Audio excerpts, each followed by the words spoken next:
Hey, how are you doing? Good. How are you? Oh, I'm all right. How's your day going? Good. Good. Good. What are you doing? I went to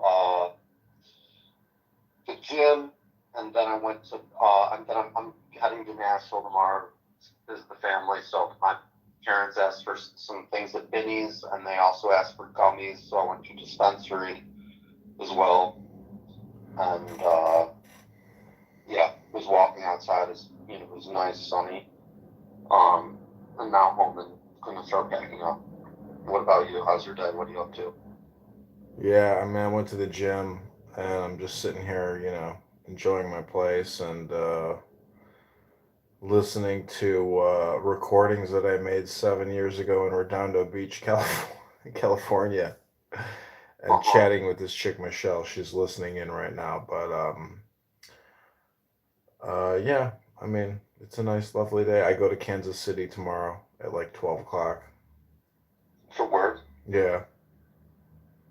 Flight? Yeah, I fly to KC and then I'm there till like Thursday. Okay. Doing what with their office building there? Oh, it's my mom calling. Let me call you back. Okay, see you, bud. Hey, Mom. Hi, Johnny. I wonder why the phone didn't ring. I don't know. How's your day? How's the weather there? It's beautiful. Sunset is Yeah? amazing right now, yeah. Nice. Nice. What'd you do today? I just worked out at the gym, cleaning up, doing things, working around here, getting things ready. I'm going to Kansas City tomorrow for work. Oh, that's fun, huh? Are you looking forward to that?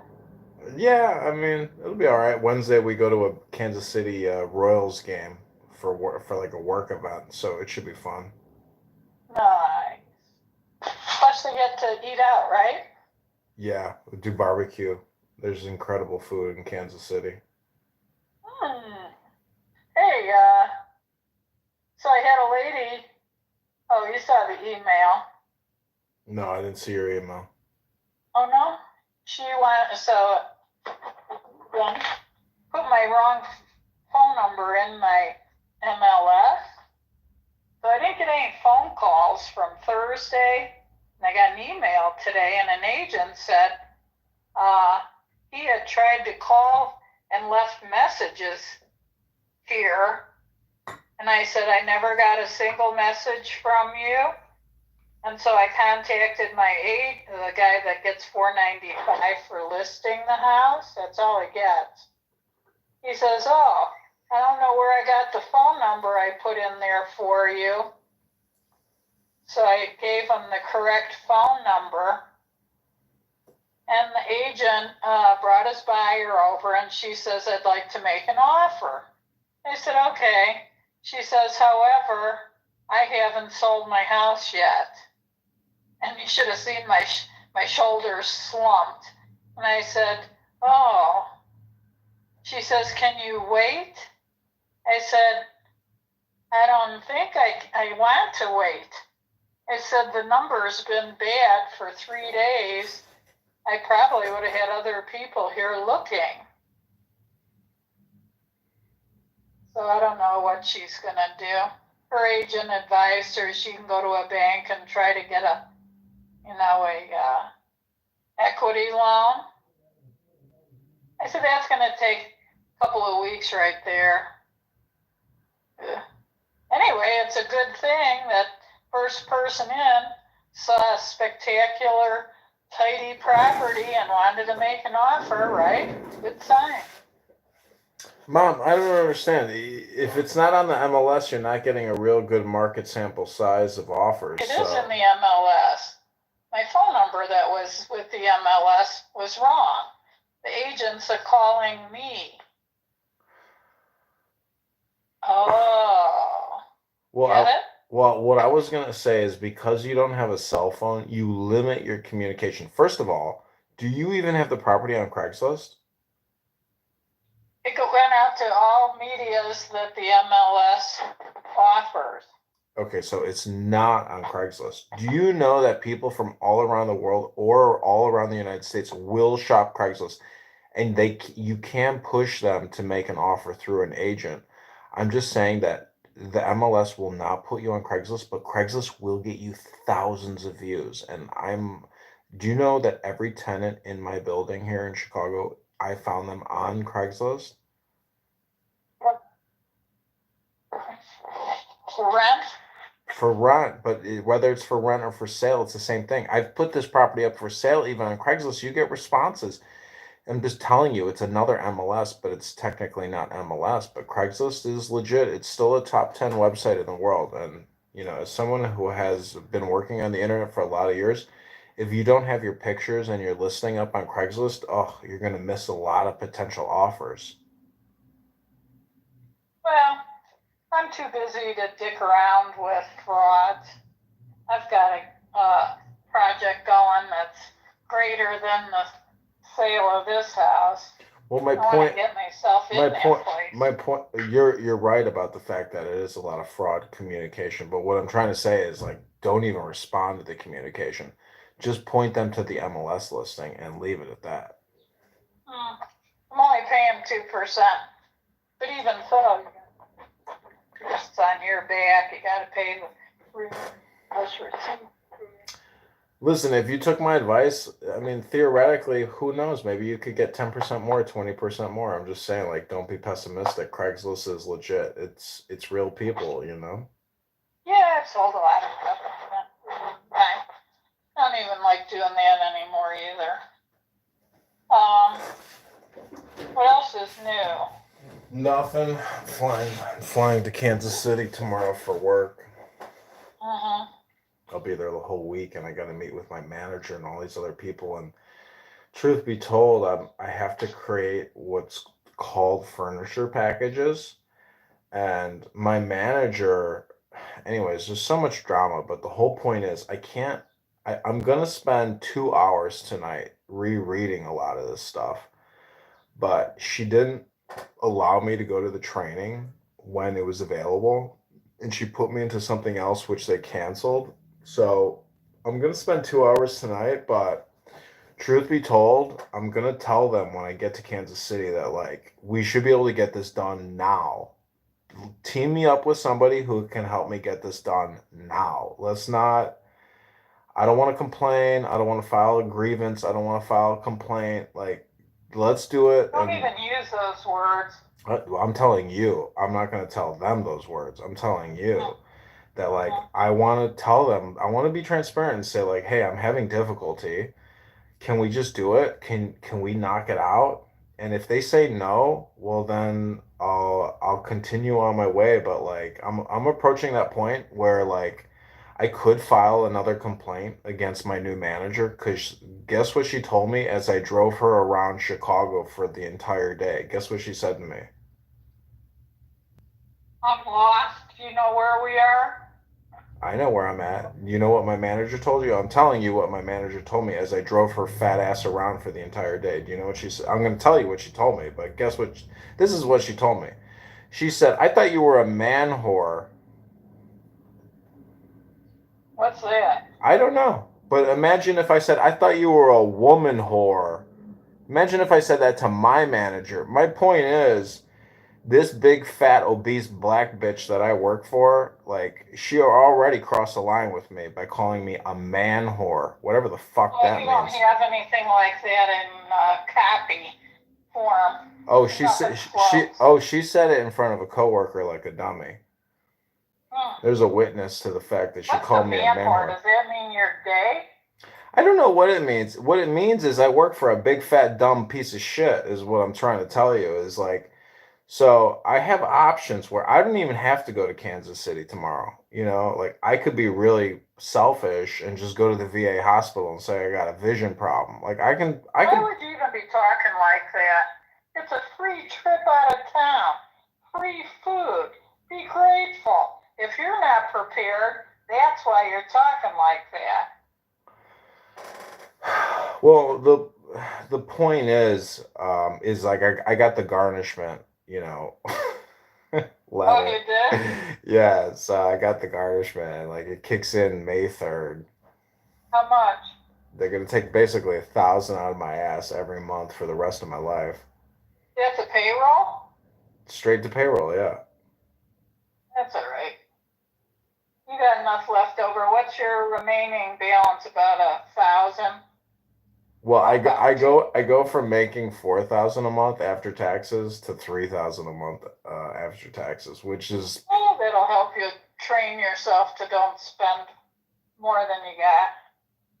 no, I agree. I agree. It is about running a tight ship and not wasting money and just being pragmatic, you know? Like, cause You're just lucky, John, that you got your other arrangements in place. You're lucky they didn't tap the rent. what do you mean tap the rent? How the fuck can they tap the rent? They can't tap the rent because they don't know if rent's coming in. And when somebody leaves you and you don't have rent coming in, that's why they tap the payroll. No, well, that's the amazing thing about my life. It's like I'm a bag man for the bank, you know?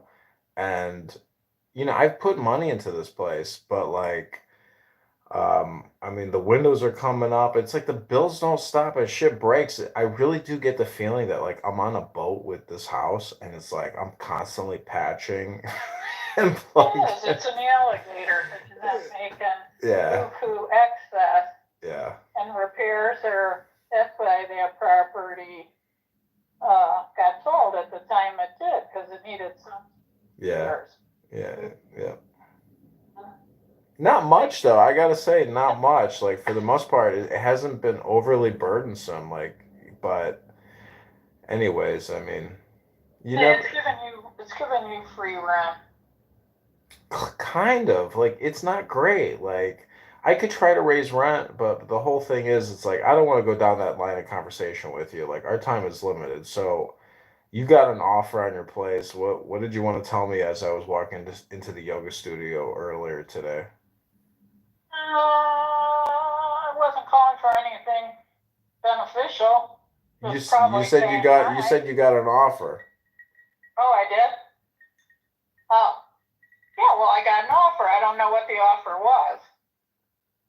They just said that they were going to draw up an offer, but then she said about she needs to sell her place. Could I wait for her? Fuck but I'm not going to do that because if she's been living in the house 35 years and she's divorced and that was the home she raised her kids in, and she works full-time for the city of Albuquerque, my guess is the maintenance on her house is probably in terrible condition, and they're going to call her out on all kinds of things when she gets a bid for her place, and that just delays her moving forward on mine. Mine's ready to wrap up. So I guess I was just calling to tell you that my place went on the market. And got an offer, first person. See, this That's is not unusual. well, That's not unusual for my property. my point is this is your problem where it's like you get gaslit by any kind of communication, meaning that like if you are really conservative with your communication, this fake ass offer would not even be a waste of your time. Like once you start getting real offers and you're working with a real agent and you're really selling your property as opposed to like, fake responding to offers, like I get it. Like you're in a process which like connects with destiny. That's why I say like every tenant I have here I found on Craigslist. And so, like, to me, it's like if I want to send them a termination letter, I have to question myself because, like, I brought them here. So I'm just trying to tell you that, like, whatever your communication is and how you get your check, and when you finally move out of that place, I mean, it is what it is. Like, what do I you, didn't understand anything you just said. anyways, It was like garble. I know it's because I got to tell you, like you're difficult to talk to, but that's not just me talking. Anyways, listen, I hope you have a great night. I'm just calling you back. So, is there anything else you want to talk about? No, everything else. Okay, have a great night and have a great week. Talk to you soon. Bye bye.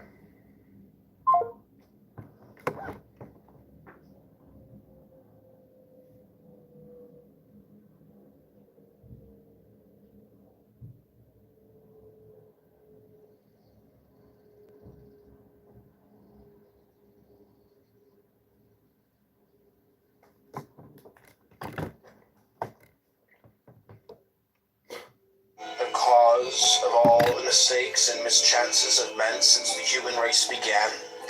This is all I have to say to you, and even this against the grain. Why? Because you have not stirred my spirit, for what can I see in you to stir me as a spirited horse will stir a judge of horses?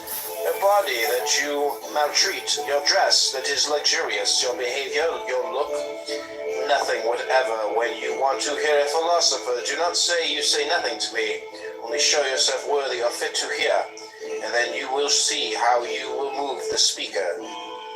And now, when you see brothers apparently good friends and living in accord, do not immediately pronounce anything upon their friendship, though they should affirm it with an oath, though they should declare for us to live apart is a thing impossible. For the heart of a bad man is faithless, unprincipled, inconstant. Now overpowered by one impression, now by another. Ask not the usual questions. Were they born of the same parents, reared together and under the same tutor? But ask this only, in what they place their real interest, whether in outward things or in the will. If in outward things, call them not friends, any more than faithful, constant, brave, or free. Call them not even human beings if you have any sense. But should you hear that these men hold the good to lie only in the will, only in rightly dealing with the things of sense, take no more trouble to inquire whether they are father and son or brothers or comrades of long standing, but sure of this one thing, pronounce as boldly that they are friends as that they are faithful and just. For where else can friendship be found than where modesty is, where there is an interchange of things fair and honest, and of such only? No man can rob us of our will, no man can lord it over that. When disease and death overtake me, I would fain be found engaged in the task of liberating mine own will from the assaults of passion, from hindrance, from resentment, from slavery. Thus would I fain be found employed, so that I might say to God, have I in aught transgressed thy commands? Have I in aught perverted the faculties, the senses, the natural principles that thou didst give me? Have I ever blamed thee, or found fault with thine administration? When it was thy good pleasure, I fell sick, and so did other men, but my will consented.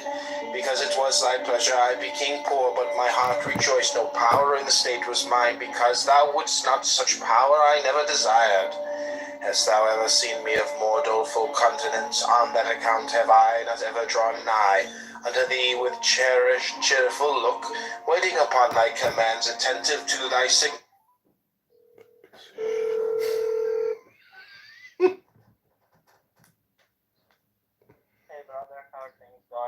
Hey, I mean, things are going. I'm trying to manage my psychology. How are you doing?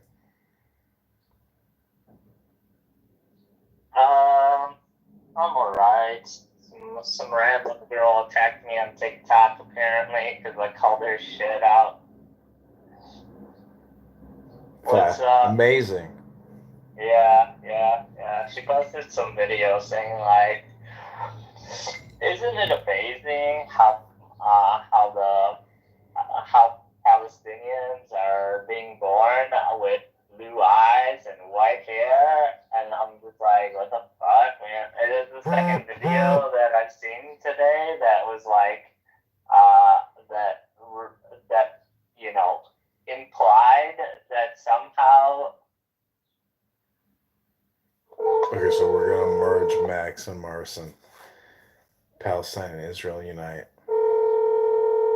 Ceasefire, genocide, unite. Here we go.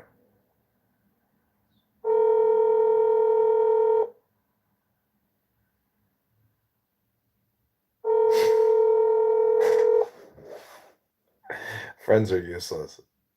Marcin just wants free talk, dopamine therapy. Max at least has progressed. Hey, this is Max Gruber. Thanks for calling. Leave a message. Amazing. Amazing, Marcin. Amazing. What are you doing tonight? That's so weird. Somebody else called on the same number or something? I tried to add my friend Max to our call. He didn't pick up. Oh, okay. That makes more sense. I'm like, what the fuck? What the heck's going on? I'm like, hearing beeping. Like, Anyways, what are you doing? What have you done all day today? It's now 7:00. I put together a basketball net, Steely. The basketball hoop thing. Amazing. Yeah. My life is so freaking exciting. Amazing. Have you talked to Ken? Let's call his ass up. Actually, I don't have his number in this phone anymore. I had to get a new phone, and I didn't transfer all the contacts.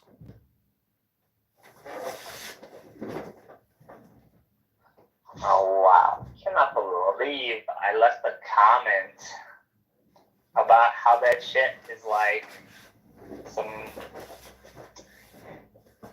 bullshit, and then she made a video about my comment. What the fuck, man? I'm not that popular. What is wrong with people? Oh, hold on, it's Max. Let me merge the call. Hold on. Yeah. Hey, Max. Everything good with your mom? Yeah, I mean, I basically kind of hung up on her. Hey, you're on the phone with Marcin, FY. Marcin, this is Max. Hey, Max. Hey, Marcin, how's it going? Well, say Max, right? Blue-eyed, blonde hair. That's all right. that. Alright, yeah, so. Same Marcin. For it. Yeah, same old me. Okay.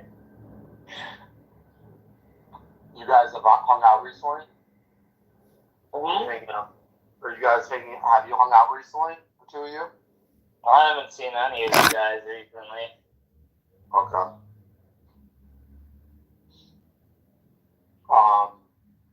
What's going on, guys? Don't ask Marcin that, because he's gonna say, "I don't know. You tell me." What? I thought you were gonna bring up my TikTok conflict. No, man, I don't want to bring up no Israeli fucking Palestinian bullshit. Cause Max, Marcin's all up in this genocide ceasefire bullshit. He's all into it. But let's not talk about it. Marcin, can you agree? Let's talk about something else. Yeah, that's fine. Okay. So, anyways, my sailboat, I paid $1,000, and supposedly the door got fixed, and now it's like not leaking. However, the engine, if we can figure out the engine, like we should be able to like successfully sail on my piece of shit engine. If I got to buy a new engine, okay, I'll buy a new engine. But like, I bought a couple books on sailboats, like how to sail, how to buy a boat, all these things, like all the words. So what I propose is we spend this summer researching, studying sailing, create like a free sailing lessons, sailing coaching, sailing communications business, and we just invite girls out to barbecues at my sailboat and do like an evening sunset sail every Friday, Saturday. And the whole thing is like a social media thing, and like it's an educational thing on sailing, and we'll go to the playpen and we'll bring bitches. Like if you guys are down and you want to help me record audiobooks and read my fucking sailbook boats and help me be, record content, like that's the best I could offer you. Is if I'll give you, I'll get you pussy, but you gotta create content reading audiobooks about how to sail, because like the whole thing is to create a business about sailboats. Okay. So you would charge these girls to come? No. They're gonna come to the barbecue for free, because like they get to go on a sunset sail cruise with the sailboat, the sailing content expert, the content media expert. I think I prefer the bikini business. And so this is your business that idea. Where's the revenue stream from?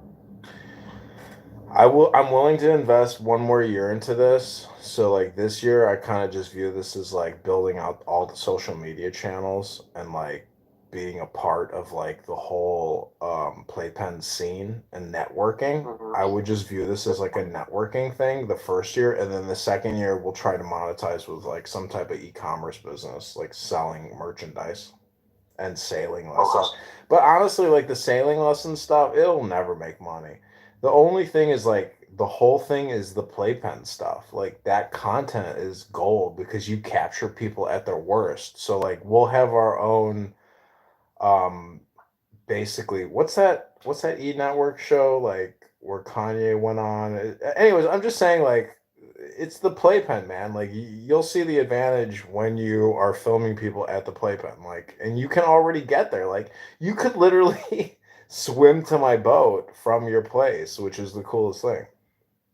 Well, And in fact, that's what I want to do is like actually jump off my boat and like, go to Oak Street Beach and then swim back out to the boat. Like I want to be docked up this summer and like I want to figure out the engine and the sailing and like and finalize it cuz like supposedly it doesn't leak anymore. So and I've already paid for the slip and I'm not going to sell the boat. So I got the whole summer to create sailing content and I've already bought the books. So like do you launch it? huh? Is it in the water? Yeah, it's in the water. It's there, man. Like this guy Patrick says it's not gonna leak anymore. Where did you find Patrick from? Craigslist. Apparently he works on sailboats and shit. I never even talked to him on the phone yet, but he was sending me pictures of himself working on the boat. Well, that's good. So I'm just telling you, it's like don't like this summer will be a great summer, but like the playpen and Lady Hawk is like the best thing I got going, and it's like I gotta capitalize on it this summer, and that means like coordinated communication. Yeah. And are there any other improvement? You have the sales, right? Listen, everything is good to go. The only thing is that engine, and like I'm thinking I might pop the engine off and then find this guy Pete's Automotive near me and be like, bro, I got this fucking engine. Like, we got to make this thing like work again. But we got to start it up and see if it'll run because it did run last time we ran it, but it sounded like shit. But that's what Chinese fucking engines sound like. Yeah. And what about that electric one? I don't know how to connect it to all the batteries that I bought. That's the challenge. Okay. But that one is like a supplementary. That one might be good for just getting us in and out without the gas. And that basically means just like photo shoots. Like you have to look at this thing as like a photo booth, not so much as like even like oh we're gonna get to the playpen, enjoy the whole day, and come back. Like I think you have to view this thing as like a personal photo booth opportunity. Like you should be on Hinge and Bumble talking to every single girl saying, "Hey, I own summer access rights to a sailboat. Like I want to take you sailing." But what you really want to do is just do a photo session. Uh-huh. Because if it's just the electric motor, it's like, bitch, you can just like go out 100 feet and come back, but we're not sailing, bitch. Take a selfie. Because the whole thing is it's just getting them there and they do want to go there and then the restaurant and the beach and everything else. It's a whole experience. Yeah. It's a vibe and it's a location, and this is the second season that Lady Hawk is sailing, so I'm not going to make the same mistakes as last year. Okay. You live and you learn.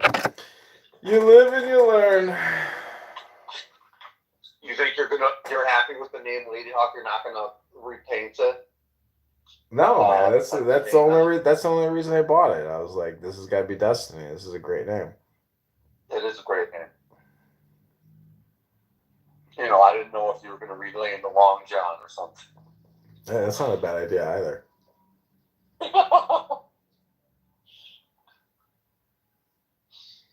So, also, my building here in Jefferson Park has its 100th year anniversary this year.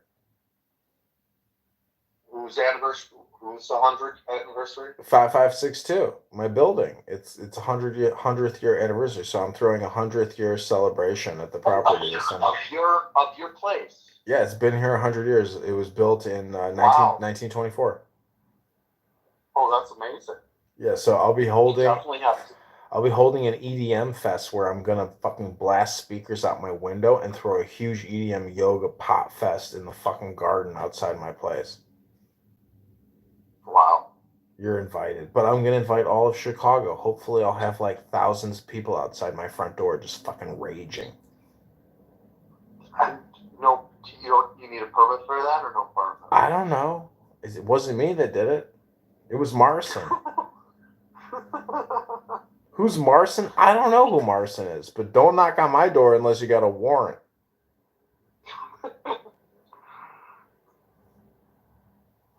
And how's dating? How's the girls on Hinge? No, I'm not fucking around with nothing. I got like nothing going. I'm not talking to anybody. I'm just like, I could care less, to tell you the truth. Like the summer's just getting started, you know? I broke up with that Bosnian chick. I told her forget it. Like we're not a match. Take care. Is she black? No, Bosnian. She's a Muslim. She's a white Eastern European Muslim. Bye bye. Bosnia's what, in Europe or like Middle East? Bosnia is Sarajevo. It's like a white Muslim country in the former Yugoslavia. Anyways, Marcin, what are you doing the rest of the night? I was gonna watch a movie at a friend's place. Oh, that sounds fun. Did you see Dune 2 yet? No. I did. I was really disappointed though. Wow. Now, it would probably be great then if you're disappointed. I mean, like, have you guys seen it? I don't want to ruin it, but like... We're ruining it, bro. We don't give a fuck. We ain't gonna go pay to sit in AMC theater for 3 hours to watch that shit. What was it about? Dude, these people were riding fucking snakes, and I'm like, these largest snakes, and like, they didn't give any context to it whatsoever. Yeah, worms, and like, they had like an entire freaking army on the worms, like several worms. Like, I don't even know how they controlled these worms. They barely clung onto these worms, or how they ended up getting off, because they never showed them getting off the worm. They just showed them, like, hey, this is how you get on a worm. And it was like one dude trying to get on a worm because it was so freaking impossible. I'm not even sure how they got an entire army on these goddamn things.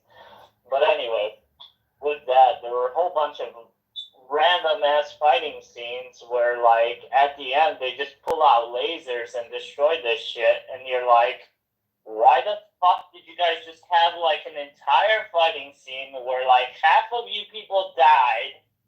And you had fucking lasers the whole fucking time. Like, what the fuck? Not to mention the fucking lasers. Like, you're dealing with fucking people that live in a fucking desert. They got fucking temples with worms.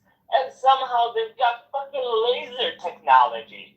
I don't fucking understand this fucking movie. It's so fucking backwards. The whole damn thing's like... fucking ridiculous. Well, Marcin, I think you should start filming yourself, and I bet John tells you the same thing, and start your new YouTube channel, Marcin's Movie Reviews. Man, like, one tomato, I don't know.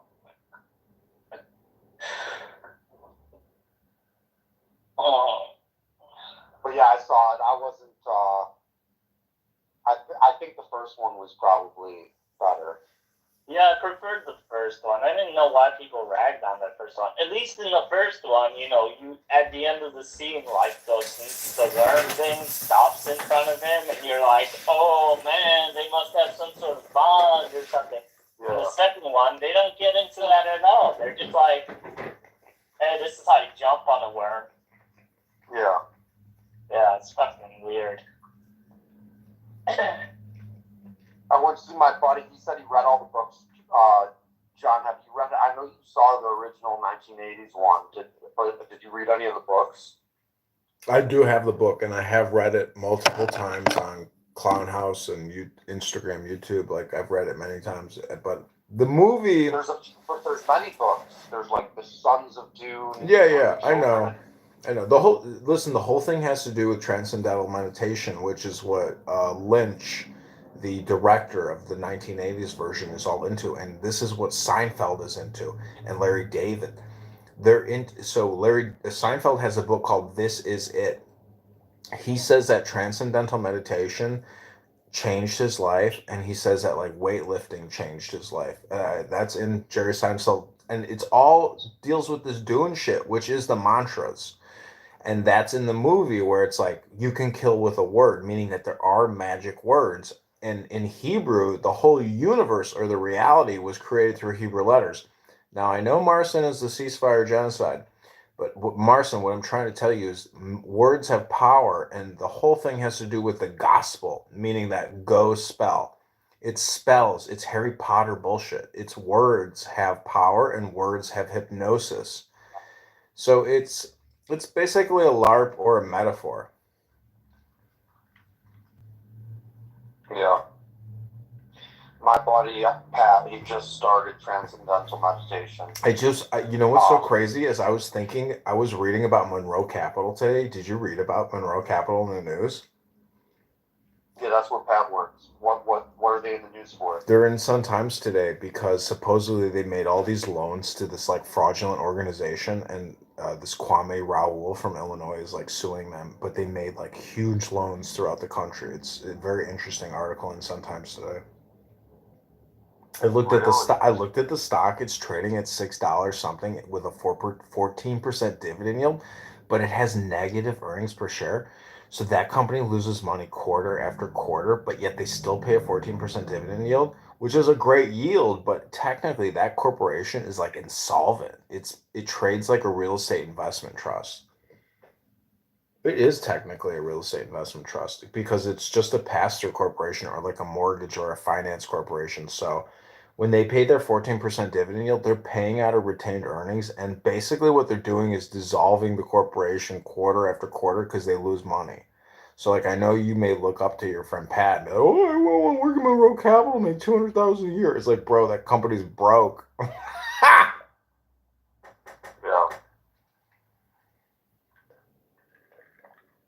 They don't make money, and they're being sued by the Illinois state attorney and all these other state attorneys. The company could go bankrupt. Like it's possible because they don't actually make money. So it's like, anyways, I'm just saying life is crazy, bro. Fucking one day you're working for an investment bank, and fucking 2 years later it's gone. Yeah. I can't believe you. I can't believe like your journey, but like you're gonna get that pension though, right? Yeah. Oh, it's a fucking miracle. You're gonna be a pensioner, bro. That's huge. I know, but I feel like it's gonna only be a couple $100 a month. You have no idea. That's something. Like you have no idea. Like because the amazing thing about charity is think about Menachem Schneerson. You know he passed out dollar bills, bro. You could pass out 300 fucking dollar bills a month. You have no idea what you could do with that charity work. Never discount 3,600 a year, man. It's fucking gravy, bro. Yeah. Marson, Marson, are you working now, or what are you doing this summer? What do you mean working now? I don't know. You're like an independent contractor, and you're the man of mystery who doesn't work for a fucking job. You can't say, "Oh, I work for this business." Blah blah blah. Things right. I'm trying to run a nonprofit. I'm trying to like keep a day job. I'm trying to start a consulting company. So it's like I'm also getting out of Chicago in May. I'm heading to Asia again and gonna have a good time again. Are you a pedophile? Huh? So what are you gonna? If I were going to like Israel, then maybe I would be a pedophile. They've got a 14-year-old age limit, but in Israel, really? Oh, that's right. Asia actually has 18-year-old age limit, so not a pedophile. Amazing.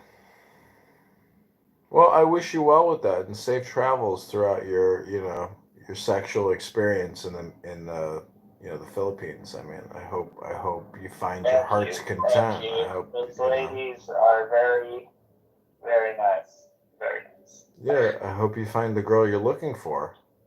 Yeah, me too, man. Me too. It's hard. Yeah, that's true.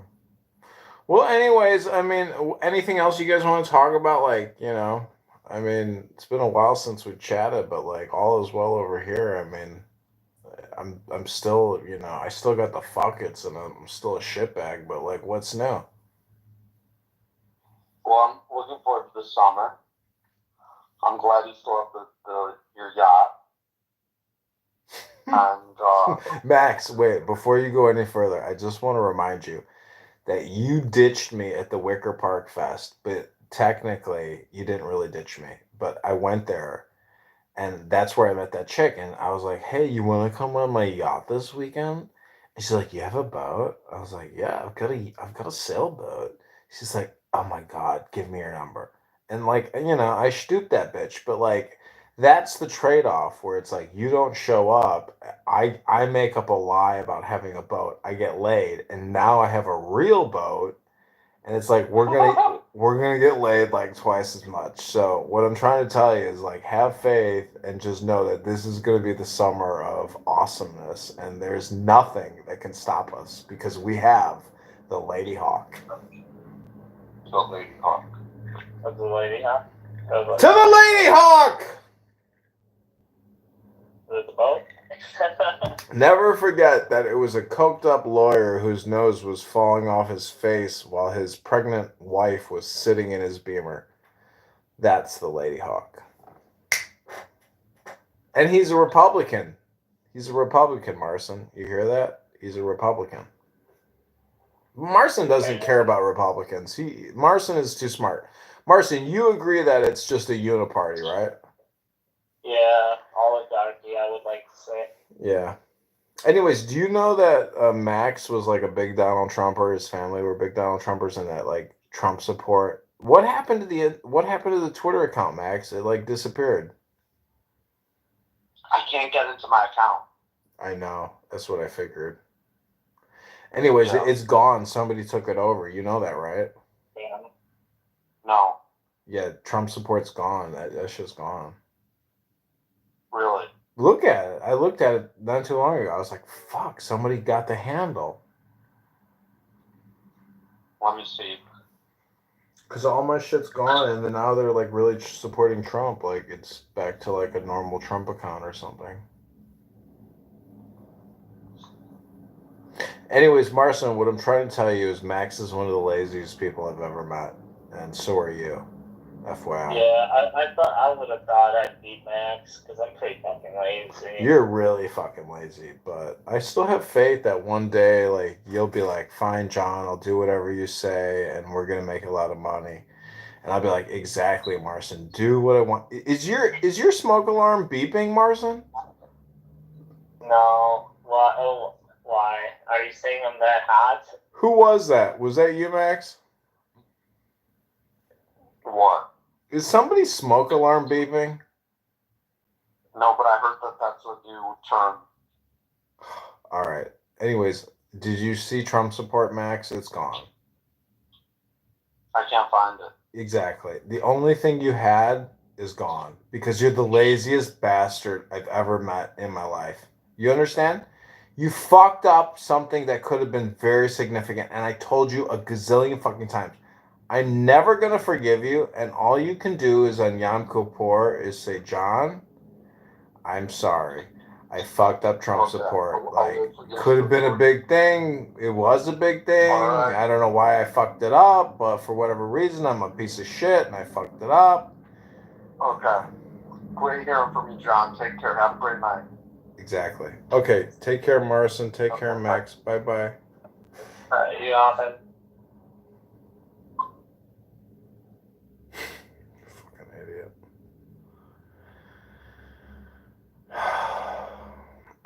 Great hearing from you. Exactly.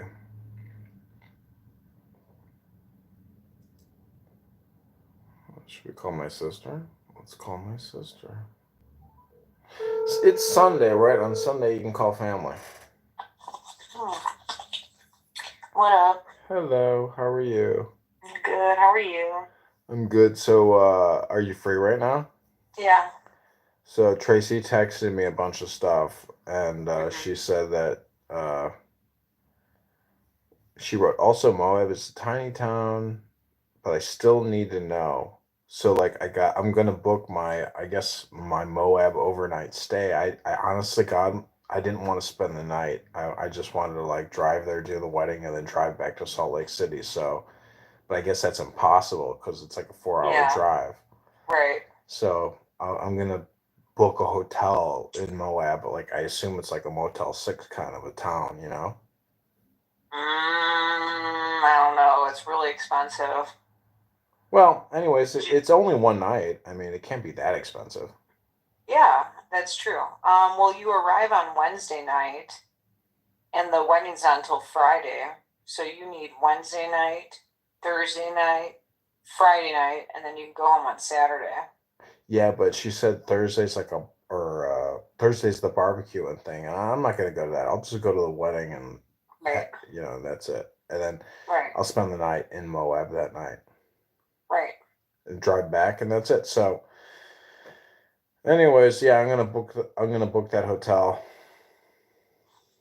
Okay. What's going on in your life? How's your love life? How's your work life? How's everything else? How's your health? Health is good. I'm in Miami at Elite's house. Oh wow. And life is good. Job is doing great. Yeah, living the dream. So when are you getting married? I don't know. We had thrown out the idea of next summer, but there's no like actual like working on that at this moment. So who knows? Oh We don't have a date yet. That's annoying. Honestly, there's a couple things that are happening. One is like we're waiting for Sophia to graduate college. And she'll be graduating this June, Friday, June 14th. Oh, excuse me. And then Farron is finishing up this house in Ellensburg, which we're going to be like kind of moving into. And so it's kind of at the end of that, so waiting for that to be done. And then there needs to be some, planning that needs to happen. Well, anyways, I mean, good luck, I don't know what to tell you other than that, like mazel tov, but like, I hope everything goes your way. It's, just brother to friend, brother to sister. I mean, that's all I could say, really. Yeah. We talk about it. But no stress for me yet.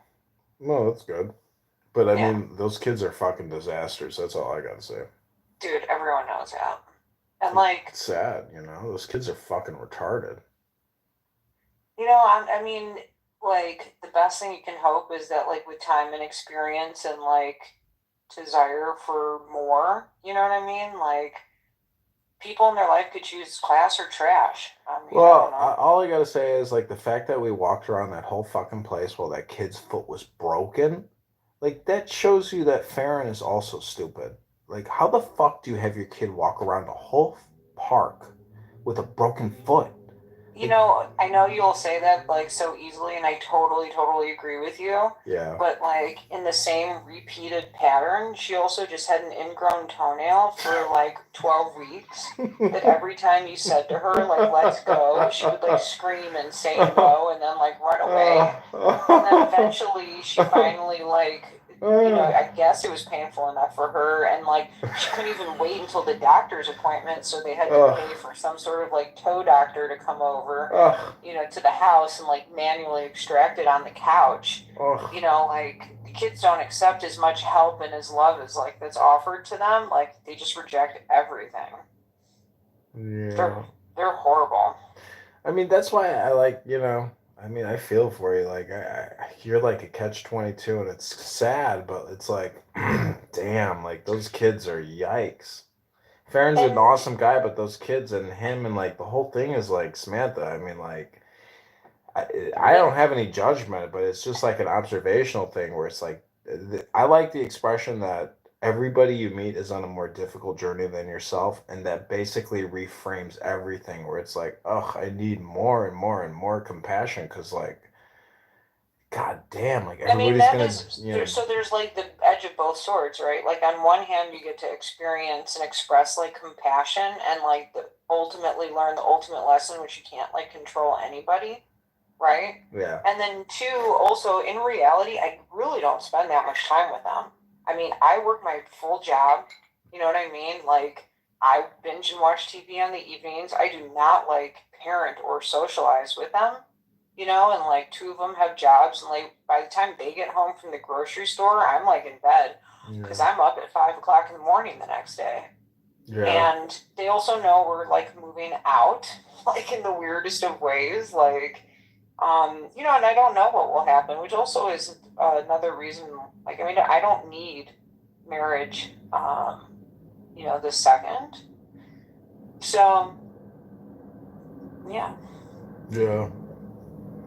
Well, I mean, you know, be here now, be here now, be here now. Like, don't live in a delusion, but also at the same time, like, enjoy your benefits of like being in a relationship. I mean, I don't know. Like, I told my friend Max, I was like, yeah, my sister's engaged to this guy or dating this guy. He's Jewish. I was like, but it's a match made in heaven. He's like, what do you mean? I was like, literally a match made in heaven. Like, this guy's wife died, and my sister is like dating him, and like, in some ways, you know, like playing the role of his dead wife. Like, it's a match made in heaven. Like, and people that gets a laugh. You know what I'm saying? But like you know, hanging out with you and Farron and those kids, like, you know, it's like a dynamic situation. It's a good situation, so it's like, you know, go with it. But like, I just feel bad that those kids suffer. Like, they're their own worst enemies, and you know, that's the thing. You grow up, you realize, like, ah, fuck, like I'm always my own worst enemy. There's no enemy as worse as me. It's like, why can't those Yeah, kids see that? Why can't the dads see that as well? maybe you and I are both expressing it so much. Listen, everything you're saying is true. I talk about it with Farron directly. I actually talk about it with the kids directly. I buy them books that they don't want to read because they don't read. It's the right message, wrong messenger, right? They are so internet addicted of like not only them, it's like a generational type of thing. I like they have very, very, very, very little patience. And like I can listen. In 15 years from now, they're going to be 40. Okay, they're not that far actually behind us because Farron and his wife had them like pretty young. Like Ben's 23. You know what I mean? Like he doesn't have that much time before like next thing he knows, he's where he is with whatever choices he makes. I don't know. You know? Well, I mean, listen, grown men. I was talking to this guy on this. Do you know what that app Clown House is or Clubhouse? Yeah. Anyways, it's like Twitter social audio, but you can have intimate conversations with people, you know, in a totally anonymous environment. So I'm talking to this Orthodox guy who's living in Miami, living in a yeshiva, studying 14 hours a day. All they do is study. He lives in like, you know, the shittiest of conditions, but like he's happy being an Orthodox Jew, like constantly studying for years. And when he graduates from their program, he's going to get an arranged marriage, you know, and he's going to go on with his life. But I'm like, you know, it's not pleasant living conditions. It's like living in worse than a studio. It's basically like living at the YMCA. You see what I'm saying? And I guess what I'm saying is like he's happy, you know. Yeah, that's what I'm hearing too, which is like, you know, right. Like if you're happy, that's why when people say if you're with this person, if you're happy, then I'm happy. You know, I mean, it really should be with kind of everything in your life. Like if you're happy, I'm happy. And if there's something you're not happy about, like I can talk about how I can help change it for you, but there's only so many things I can do. Yeah. Anyways, I mean, I just feel Hey, for there's you. there's this book that I gave them that like if it interests you that like I did the audio version of it because I sent it to them. It was called The Defining Decade, which is like it's between 20 and 30, but you could start it from like 20 to 30, 25 to 35, like 29 to 39. And it basically is this idea that you only have 10 years in your life to like Yeah. figure some things out. After that, everything becomes your pattern, right? And so it goes over these topics of love life, work life, and like they call it like spiritual, but it's more kind of not religious based. It's just like you defining yourself type of thing, like what you things you have to basically kind of create an opinion on. Yeah. Anyways, I mean, I'm going to Kansas City tomorrow for work. So I'll be there the whole week, and then, I mean, but everything is going well pretty here. I mean, like, I was dating this girl, and then I stopped seeing her because, like, she's just like a parasite. And so I'm just single, and it's like, I'm fine, but it's like, anyways, I got to go to KC and I got to get work done. It's like, honestly, it's like I got nobody in Chicago to help me. Everybody's retired. But anyways, I'm gonna like time myself tonight before I go to bed, or like maybe in the morning or something. But like, I need to like reread all this furniture stuff that they have us do, and it's so complicated that I can't like get to the end of it. Anyways, my manager didn't let me do the training. So like I have reasons why I can say I can't do it, but like it's essential. And so like my point is, if they can waste our time for a whole week in Kansas City and take us to a baseball game, but we can't sit in an office for a couple hours and get the work done that needs to happen, it's not just a me problem. It's like an organizational problem. So I'm gonna present that. Like, I'm not gonna spend my Sunday working on their shit. Like if we can't get this shit done in a couple hours, then it's egregious. So, anyways, I'm going to KC. I'm not gonna run away from my problems, but I'm gonna tell my manager, and then. Well, game plan. If you need help with people in the morning, ask if somebody's available for an extra 30, 45 minutes to like break down the day for you, like what to expect in the morning and the afternoon, because you're having a hard time, that you're just, not 100% sure. So, I mean, part of me also wants to just go to the VA hospital tomorrow and say I have an eye infection and not go to this Kansas City event. And part of me wants to file a complaint against my manager and let my union rep know that she called me a man whore and that she's a vulgar, abusive bitch. Like, I mean, there's part of me that's like very angry and psychotic.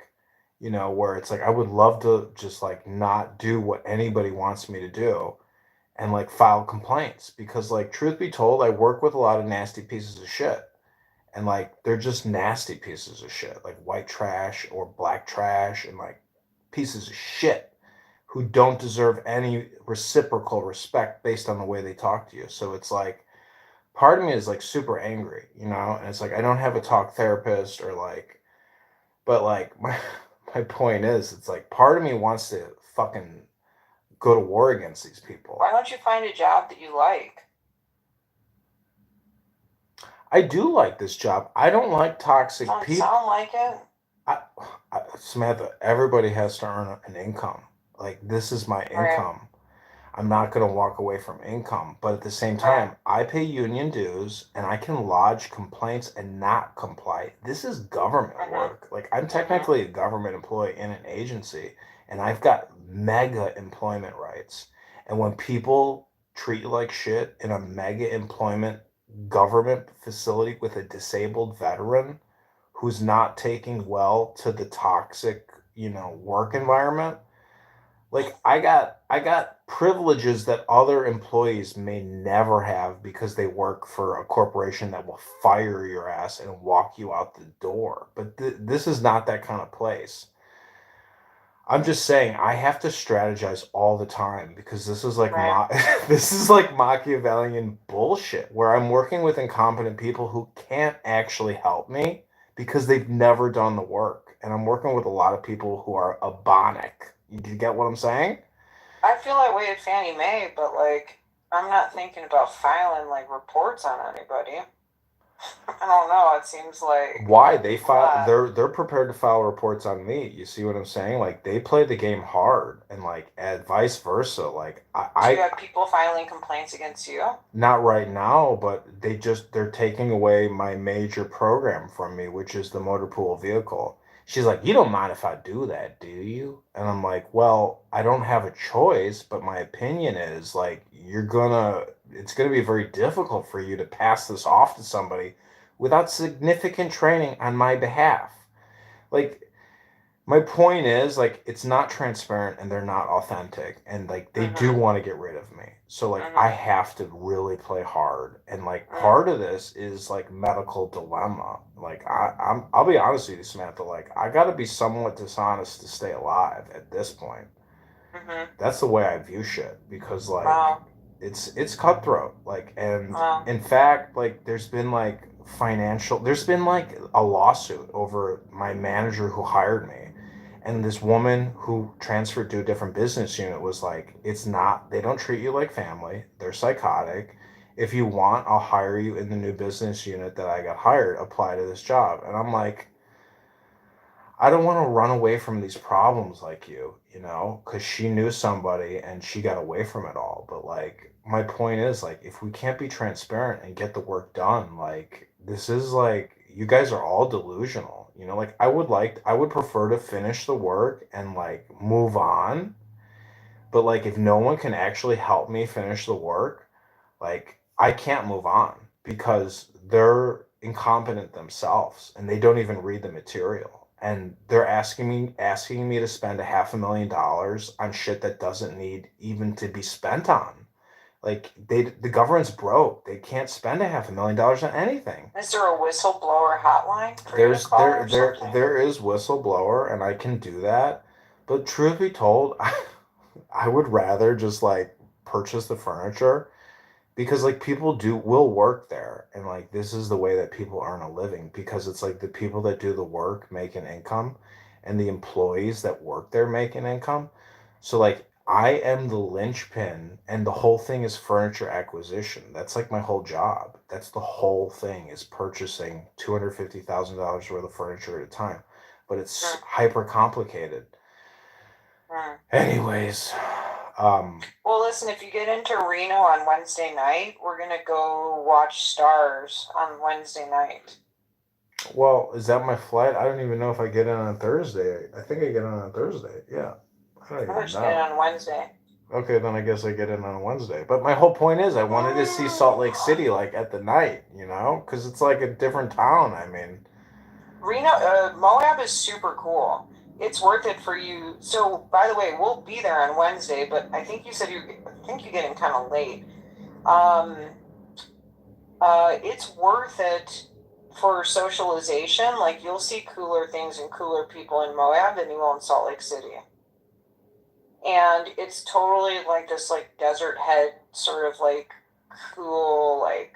I don't know. Samantha, part of me wants to just like enjoy my time alone and come into the wedding and leave the wedding and like not listen to Linda or Sherry or anybody or like whoever's there. It's like I just want to like participate in the wedding and leave the wedding. I don't know if that sounds ridiculous, but do whatever you want to do. I know the only two sisters that'll be there will be Sherry and Linda. That's it. Nancy's not going? No Nancy, no Pat, no Mom. Pat isn't going? Mm-mm. Wow, that's fucking ridiculous, isn't that? It's really expensive, dude. I think more people who they've invited that were invited are not coming than who are. It's not going to be a large wedding at all. Oh, all right. Well, anyways, I was just thinking like I don't want to like, you know, deal with like a bunch of drama or anything that like goes on amongst all that shit. I mean, all right. Well, anyways. Okay. All right, I gotta let you go. Okay, take care. Bye-bye. All right, love you. Bye.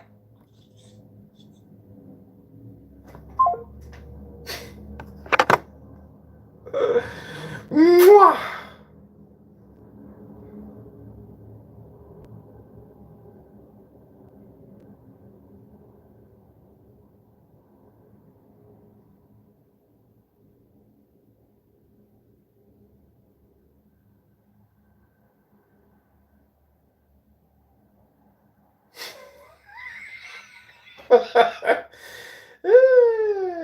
so stupid.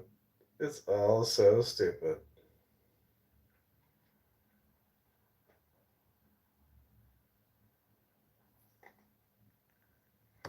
Okay, I'm the biggest procrastinator in the world. It's never too late to rectify yourself. So we're gonna call one more person. We're gonna call our friend, the doctor.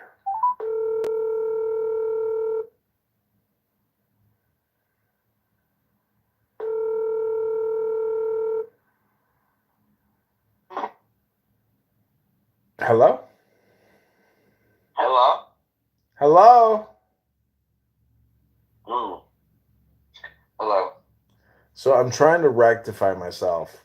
And this is the whole point is I want you to film myself reading Marcus Aurelius, live streaming yourself, so I can watch you listening to me reading Marcus Aurelius so we can start a business.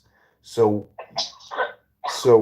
there's one other thing I want to tell you is that I bought a book and it's How to Sail the Mediterranean, and I'm gonna make your dreams come true. I'm really having a hard time right now. I keep throwing up blood. Well, listen, healing is on your way, and we will sail the Mediterranean this summer if we, work diligently and focused. No, it's next year. What if I could advance the plans? You would say yes, let's do it. No, I wouldn't. Why delay? Because it's a 50-year birthday gift to myself. Well, anyways, I guess what I guess. Hold on, I'm on Clubhouse with my earphones in, talking to a bunch of people from Australia and New Zealand and whatnot. No, dude, I'm literally. Hold on a second. Yeah, I've been throwing up blood all day. That's not good. But no, I want to do it for my 50th birthday, and that's not until next year. Well, I guess only thing I could offer you, which would be mutually reciprocal, is that like I bought a bunch of books on sailing, and one of them is a novel about a guy who went to the Mediterranean and fulfilled his dreams of traveling the Mediterranean. So I just wanted to read. I wanted to read that book to you so we could like put that in our memories, or part of it, not the whole book, but like select passages. That's the hypnosis work. I told you about my friend, right? Which one? The one that went around the world in a 13-foot sailboat. No, I don't know that one. Yeah, my friend. That he's got the Guinness Book record for smallest boat. Pan world. 13-foot boat. Like, my area rug's bigger than 13 feet. Like, can you imagine, like, being in a boat the size of your area rug around the world? I mean, I've read amazing accounts of people being in small boats traveling across the Mississippi or the Atlantic. I can only imagine the Viking journeys across the Atlantic were like mystical experiences. Yeah, oh gosh. Yeah, it's low key, Ragnar,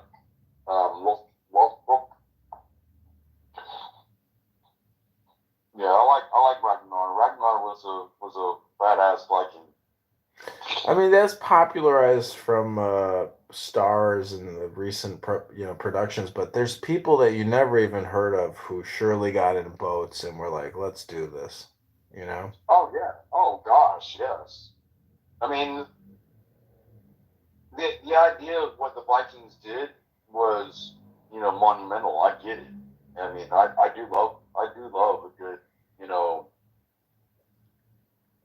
tale of woes and out at sea, storms, and braving the environments. I love those, tales. Yeah, I am going to go if I'm still alive next year, I will definitely go. Well, my point is, like, by doing the preparation now, that's the work for the year for 365 days. Like, I bought some books, like what I'm saying is like what I want to do is create an educational business that will prepare us for like some kind of great adventure because like we will have greater subject matter expertise and knowledge. I mean, I got this sailboat, like I got to learn how to sail it. I got to learn how to do the basics. The motor's fucked up, but like supposedly this guy fixed the leak, so it's like, this summer, like I really want to like try to like knowledge myself and really focus in on sailing. So like I'm an actual subject matter expertise. I mean, I'm not in the Navy, but like I goddamn want to call myself a competent captain at the end of the summer. Be like, yeah, I learned some shit. Like, yeah, I know kind of basically what's up. Like, where I'm confident. Yeah, the difference between a jib, a Genoa, and a spinnaker versus the mainsail. More than that, like I got a lot of books and like it's highly complicated, highly technical, and it presents a lot of variables where it's like there's so much shit going on and there's so much shit that I don't know. And like even those words that you just said, like I know those words, but like my whole point is it's like You don't know the difference between a jib and a Genoa? no, I do, but what I'm trying to tell you is that like I want to prepare myself as much as possible before I get back to the boat, which means reading as many books, and I got the books. So like we could. You want me to tell you a book to find that you need to find? That's No. my favorite book. No, we're in a business mode right now. We're recording content, trying to create content, and you're a vital component of that part. What I need you to do is live stream yourself and read a book, or I'll read a book. Like that's the most essential part is the educational component. And if we can tie Clown House into it, all the better. But like that's my whole reason in sending you the phone is like either you create educational materials or I create educational materials. But other than that, there is no higher reason for using these cell phones other than us trying to hack our brains or put high value information into our brains. I'm just looking for a chick that wants to, go to the Mediterranean with me. Well, that's later on down the road, but let's both get there. I mean, I'm telling you, man, like we can make money and we can influence people and educate people and have a business. Like, it's just a question of education and communication. I'm gonna tell you, the book, even though you don't want to know, what book it is, it's called Living Aboard, and it's how to live on a sailboat going around the world. It's a book about like people that literally live aboard. And that was a great book. I remember reading that one. I think it was like 13, so that'd have been like 1988, somewhere in that area. It probably was 1988 because that was when I got my first sailboat. And then, I mean, you have a much bigger boat than I did. On my first boat. This is the smallest boat you can possibly imagine that I've got. It's like a nothing. It's 22 feet. I had a 14-foot sunfish. Yeah, I mean, I get it. Anyways, I mean, the whole thing is, it's like, let's do hypnosis, communication, education. Like, let's not waste our time because, like, if you do want to sail, I can provide you with information, that will be like, hopefully helpful for you. But to me, the big thing is Marcus Aurelius. Like, I want you to document Marcus Aurelius for me with that burner phone. Oh, good God. It may I've been retired for fucking 4 years and you keep trying to put me to work. Look at it this way. If I'm willing to read the book and do the heavy lifting and the real work, and all I need you to do is hit one button to record it, like, is it that much to ask? I'm willing to read the book, man. That's a lot of work. Yeah, but that means I have to take a shower and do my hair. Yeah, okay. That's asking a lot. Listen, soldier, I don't know what to tell you, but like, we're trying to create information for future generations that are beneficial for America. God damn it, aren't you patriotic? What the fuck's wrong with you? Yeah, man, Dude, I hope this world dies when I'm dead. Well, don't look at it that way. That's why I'm trying to get you to do this with me, because I want to change your perspective and be more optimistic. Yeah, I'm too jaded, man. Dude, I've had to kill so many people. It hurts my head to even think about. I literally just woke up like maybe 30 minutes ago from a nap, and I was dreaming about killing people, man. Listen, people, I could go to the casino tonight right now, and I can watch people playing slot machines, and man, I gotta tell you, they're depressed, like they're really depressed. And they ain't got no clown house, they ain't got no books, like they got slot machines, and they really hate their lives. That sucks. I couldn't imagine that kind of existence. So what I'm trying to tell you is like Marcus Aurelius is the great work. Like we can pull from information from 2,300 years ago, which is groundbreaking today, because today nobody's ever really heard it. And so what I'm trying to tell you is I get it. The problem is it's never going to stop at Marcus Aurelius. You're going to make me read Crowley, and I hate Crowley. No, Aurelius is actually enough. I've read enough Aurelius or Epictetus to know that like that's actually all you really need. It goes back past Crowley. Crowley's just a perverted imitator. You get what I'm saying? Like the Roman Republic produced the best of the best, and that's really what the American founders went off of. Was really the Roman Republic. I mean, go to D.C. The whole thing looks like ancient Rome. Yeah. Oh yeah. Much like one. Yeah. I mean, dude, I get it. I prefer Grecian. I mean, I'm pretty it's sure the same thing. They're dual linguistic, man. It's one and the same system. In fact, the Greek is just the Roman. Not. You be quiet. That's what they say, bro. I mean, the whole thing was written in Greek. You did not compare Rome to Greece. No, they say that the Roman intelligentsia communicated in Greek. Yeah, because the Greeks started it. Well, that's my point. Is like, what are you waiting for? Like, hit that live stream button now. I'm ready to read the book now. Now I'm ready to go back talking to the woman I was talking to instead of talking to you. Well, anyways, all right. Well, enjoy your Sunday, and I will chat with you soon. Yeah, well, I'm just hoping I stop throwing up fucking blood. Okay, we're boy nice shaloyla. Yeah.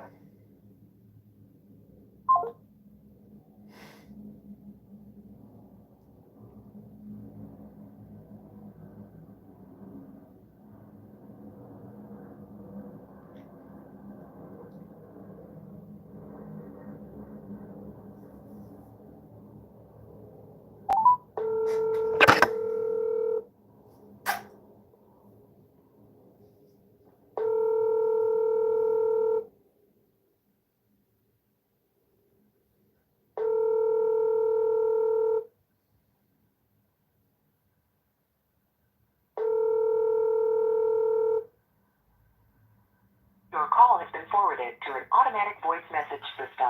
847507. Okay, so actually we gotta go in here and get this number.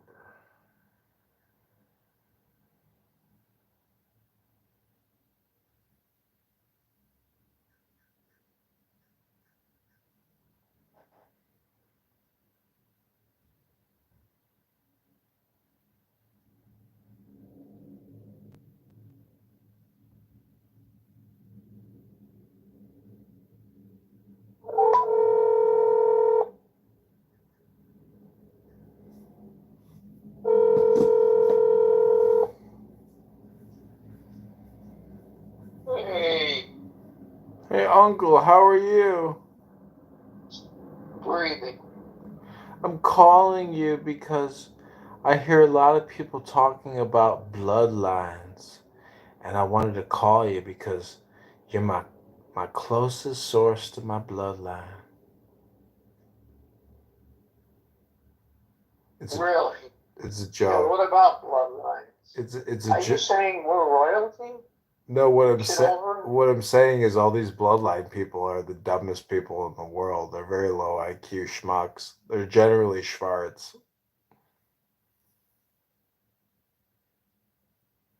I mean, They think they get a bloodline? let me put it this way. Do you think Albert Einstein ever spent his time talking about bloodlines? That's my point. He knew what he was. It's not math. It's not science. It's just fucking bullshit. Albert Einstein was really affected. He was like any Jew at the time. But he really got affected by Spinoza, who was a Jewish rabbi. Yeah. Dutch rabbi.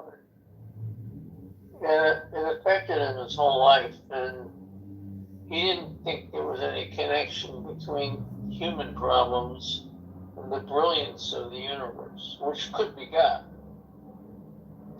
But his argument was that God doesn't mess around with individuals.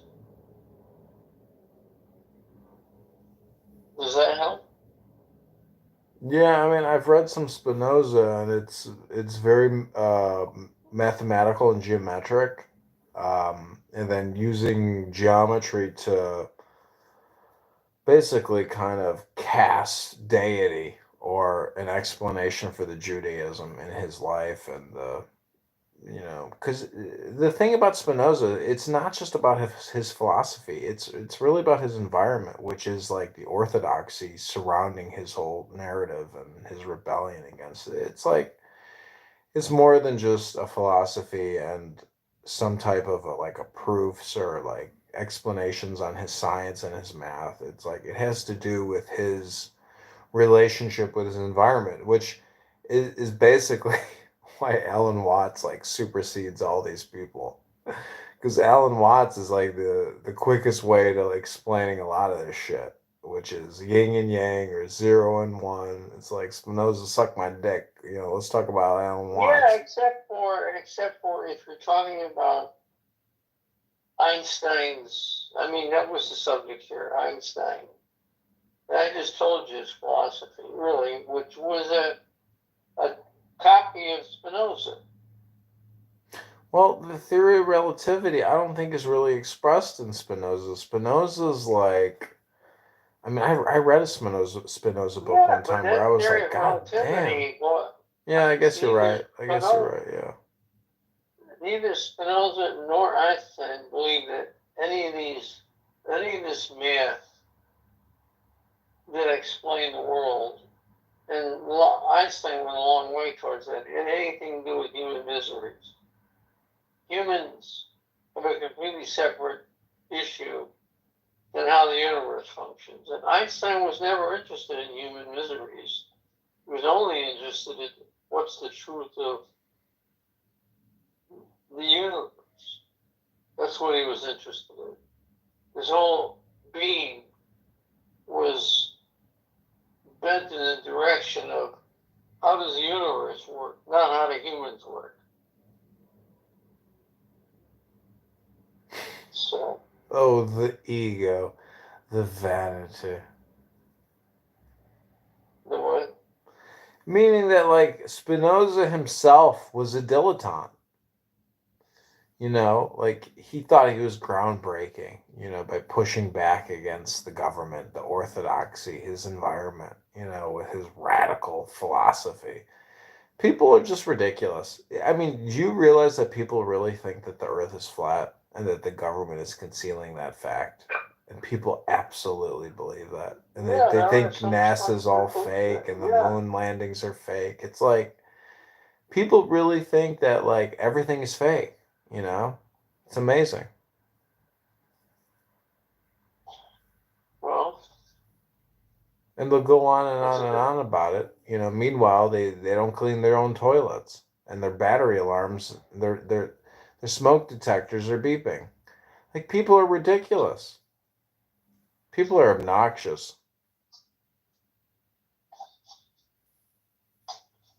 I'm basically in Spinoza's camp and Einstein's. I don't think human miseries have anything to do with how the universe works.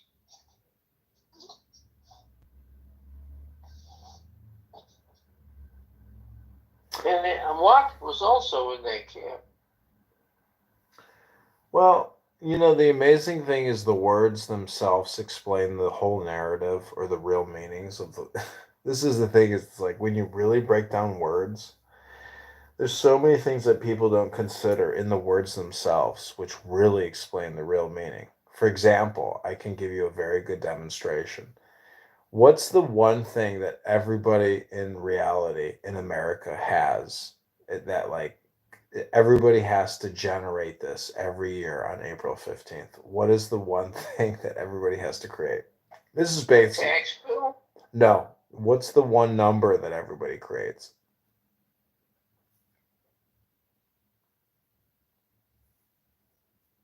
You got me. It's it's called AGI, bro. I mean, it's the tax bill, but it's called AGI, right? Okay. Okay, AGI. What does it stand for? I don't have a clue. You don't know what that number means? Jesus Christ, do you not file your fucking taxes? You can't file your taxes unless you know your previous year's adjusted gross income. Yeah. Income. Adjusted gross income. Yeah. My point is, look at that word.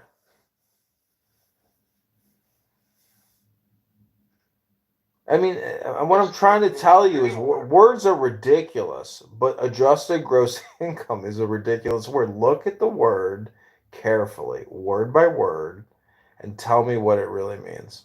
And I'll tell you what I think it means, but look at it slowly and carefully. It's your net income after all the adjustments, and the taxes are based on that. No, you're still not meditating. Look at the words. What's the first word? Adjusted. Okay, what's the second word? Gross. Is it gross or is it gross? Gross. Okay. What the hell is gross? All right, and then what's the third word? Income. Income. Say it one more time. Adjusted gross income. Okay, what's the third word? Income. What the fuck is this about? Okay, say it one more time. I'm getting pissed. Okay, so this is my point. Is this has to deal with like be a good one. Okay, so this is the big thing. It is Yom Kippur, which is the Day of Atonement, which is your AGI day, because supposedly Shemayim and Hashem determine your AGI in the heavenly books. That's your AGI. And when you look at the word, adjust your gross income, it's disgusting. It's like talking about fucking and coming and like creating babies. It's not even about your income. It's like, look at the word income. The whole thing is like it's a hypnosis, like meaning even fiat. This is why I say the whole what's the economic philosophy you like, the Australian economics, what are those guys called? Anyways, Earl, what I'm trying You don't mean Australia, you mean Austrian. Austrian. Okay, so this is an interesting thing, is that there is a correlation between fiat currency and communication theory, meaning that the IRS is irrelevant, that because of inflation, the Federal Reserve is technically the IRS. There is no need for taxation through fiat currency manipulation. Yeah, that's true. That's absolutely true. So what I'm trying to say is like the IRS is the most unpatriotic thing ever created, but the Federal Reserve is even more unpatriotic. Like they're the worst of the worst. They enable Congress, and when they say we do whatever Congress wants, we have the mechanisms, and what Congress legislates and amends on and budgets on, we will do what they tell us to do. It's the sickest. And listen, I have been downtown Chicago, sat in coffee shops, and heard federal employees talk about their work, and I'm like, these fucking rascals. This is such a scam. Like, it's a jobs program. It's a fucking jobs program. So, anyways, look, yeah. As long as the world keeps believing in the dollar, we can keep bullshitting everybody all over the world. Yeah, I How agree. long will that last? I don't fucking know. But somebody in the Congo, my point is, people in Africa don't even speak English, so they can be fooled forever, because they don't give a fuck. Then maybe that's what the U.S. is doing. It has been doing for the last 80 years, and no one seems to mind it or catch on to it, or if they do, it's one individual at a time. But see, I guess what I'm saying is, like, in Africa, in all these countries, they're technically tribal kingdoms with the ridiculous names that we give them, like Liberia or Nigeria. It's technically networks of royalty, and they know that the Federal Reserve and the fiat currency that even their own countries produce. Because do you know who manufactures the currency, the actual fiat notes in Nigeria? Do you have any idea which country produces those? Well, a bunch of companies print banknotes. Well, my point, it's not just one. I guess what I'm trying to tell you is, like, Africa is not Africa. Africa is Europe, and Nigeria is technically France. So, like, I'm just telling you that we're living in the biggest linguistic delusion ever imaginable. And, like, Alan Watts points this out, and all the esoteric philosophy points this out, that, like, this English language industrial complex is a giant scam. It's a huge hypnosis fraud. Let me ask you a question. Is it a scam if the thing works for 80 years and nobody can overthrow it so far? Is it a scam, or is it just the way the world operates for now until real money evolves? And the only real money that will change the whole world, if it gets that far, is private money, which has never existed except in the form of Bitcoin. But if cryptocurrencies end up dominating the world in another 20, 30 years, it's going to change everything. The whole value of states and countries is going to get a lot smaller, because people around the world will be able to vote their conscience in all these other areas that don't really amount to countries in the end. No. It won't matter. I don't know if you know what if you understand what I'm saying. I don't know if you There will never be peace. I'm saying there will never be peace on earth. Never, but never, but never. Until money is private. I get it, but what I'm trying to tell you is that communication supersedes money, or fiat, or dollars, or gold, or silver. Like, communication is more powerful than the objective world, or meaning that the subjective world of communication supersedes the objective reality of gold, silver, fiat. Like, that's the real power, you know? Yeah, but it's not a power. It's not a power that the Federal Reserve can affect language. But they do. They do affect language. What it is. They do affect language. They do. They control communication paradigms. No, they're controlling the supposed value of the dollar. Anyways, I'm just saying it's better to be on that side of the fence, which is the banking industrial complex, than it is on a lot of other sides of fences. Like, absolutely. Look, in one breath, you see me saying, you hear what I'm saying. In the next breath, I'm glad I'm on the positive side of this fucking thing. Look at what's happening in Europe and Russia and Israel. These fucking wars. Yeah. 500,000 dead Russians. A lot of this has to do with the fact that Russia has they shot themselves in the fucking head. Yeah, they fucked up, though. I gotta tell you, like, from a military strategic standpoint, the number of soldiers that they supposedly have lost, which I'm not even sure of, just like the Palestinians. I mean, I don't believe any of these numbers, to tell you the truth. Like, suppose it's not right. Suppose it's half that much or twice that much. The point is still the same. Plenty of Russian soldiers and Ukrainian soldiers are dying. over the value of the currency, U.S. currency, keeping its buying power. Anyways, that fucking Speaker of the House is another little turncoat rat, just like McCarthy, just like Johnson, just like all of them. These speakers are all the. It seems that the Speaker or the Hermetic, they all wear the caduceus. It seems like the Speaker of the Congress is the epitome of the devil, and that the president seems to be the mythology of God the Father, but the speaker seems to be the one that carries all the evil. And it just, I don't know what it is, but that seems to be the constant of that position in the U.S. government. It is like Boehner and all that. He's all in on the 60 billion now, so it looks like Ukraine's going to get 60 billion. Can you imagine? Or 40 billion. Can you imagine? I mean, do you think that Zelensky is technically a billionaire at this point then?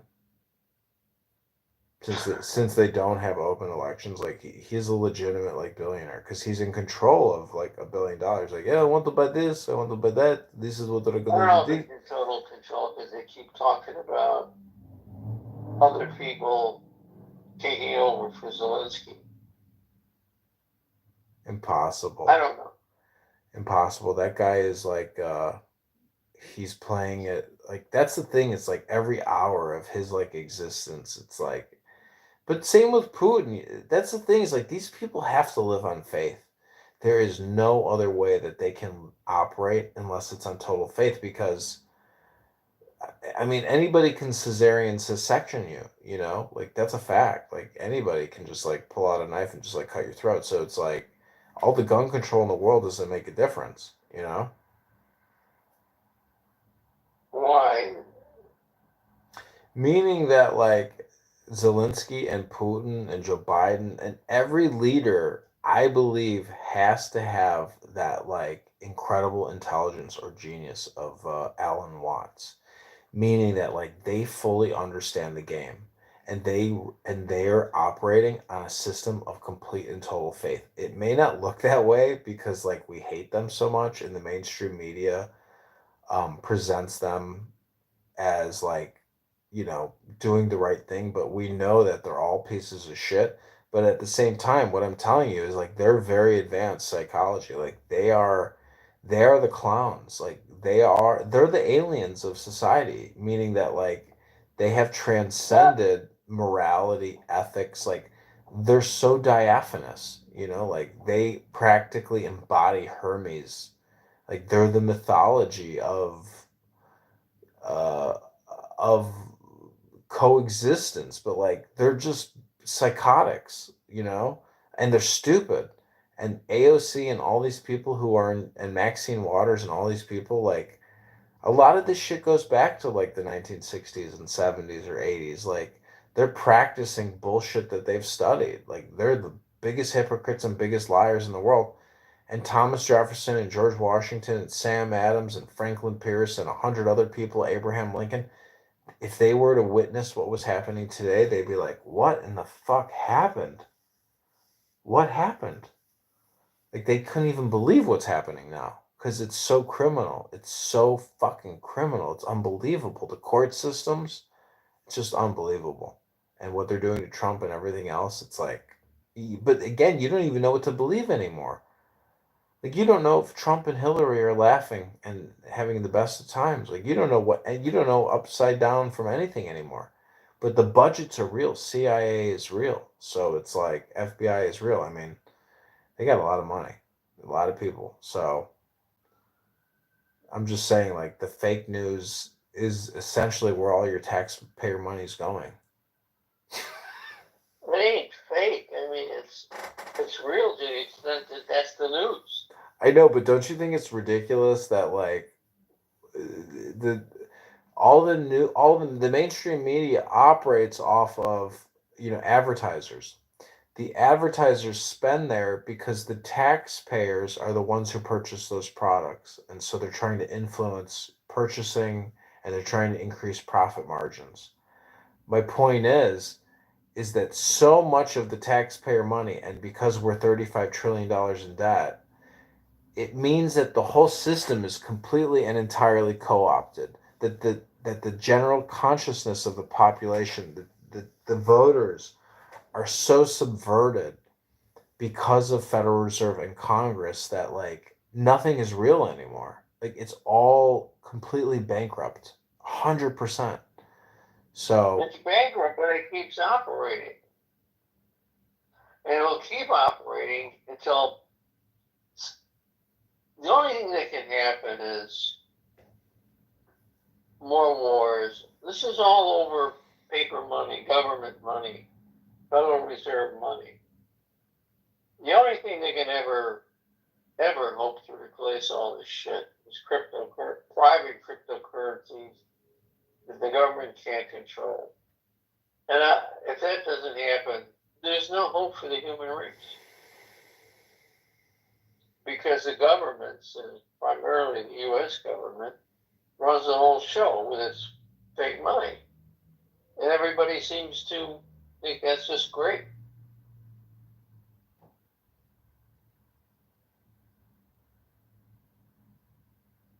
It's the way the world works. I kind of agree with everything you're saying, but you and I are both happy that we're on the positive side of who believes in paper and U.S. Federal Reserve notes. Your income depends on it. And so does mine. I mean, yours is a lot greater, obviously. You actually work. This is what's the amazing thing is about you think people are stupid, but like people are the most rational, pragmatic people in the world. You know what I'm saying? Like the brain is 100% pragmatic, and it goes for the lowest hanging fruit every single time.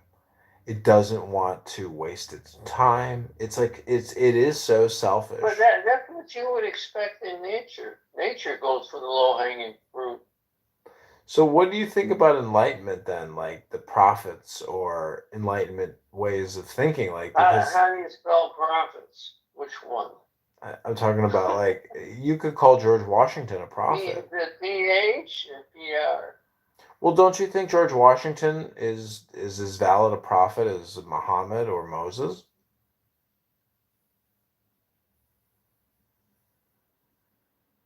Well, they're talking on two different planes. George Washington was for freedom, democracy, and all the other stuff.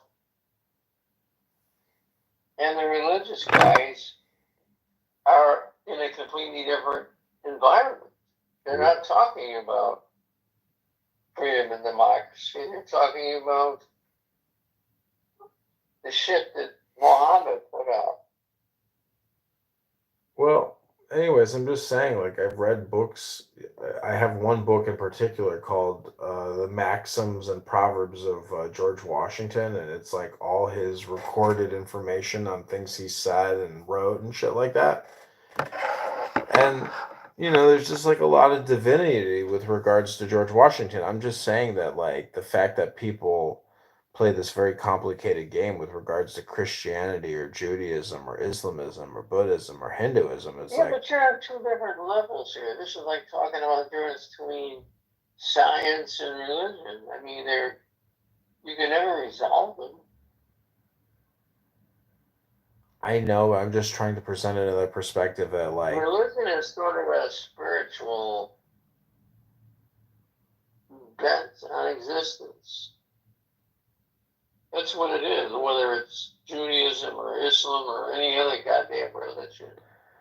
I know. It's all a spiritual thing. If you listen to Alan Watts. I know, but Alan Watts is not an American. That's my point. No, but Alan Watts talks about this endlessly. I guess he was an American. I mean, I should take that back. I guess he did have citizenship. Whether he was or not, his whole approach to religion is what all religions have in common. All of them. Because it's the spirituality of it. Did Jesus do these things, or Muhammad, or it all has to do with spirit, or the idea of the spirit existing as a real thing.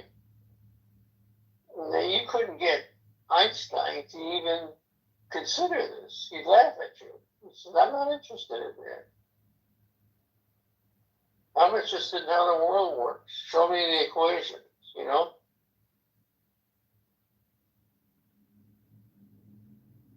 He's fucking Germans. I mean, you're living a good life. You're on the right side of the Federal Reserve money. And you're moaning and groaning. You're getting a nice deal. No, I don't think I'm moaning and groaning. I'm trying to optimize my own life, but I'm also. Are you there? Can you hear me? Why haven't you? I can hear you. Yeah, I'm trying to tell you that I'm trying to optimize my own life, but I'm also trying to look back to the 1960s philosophers like Watts and Ram Dass.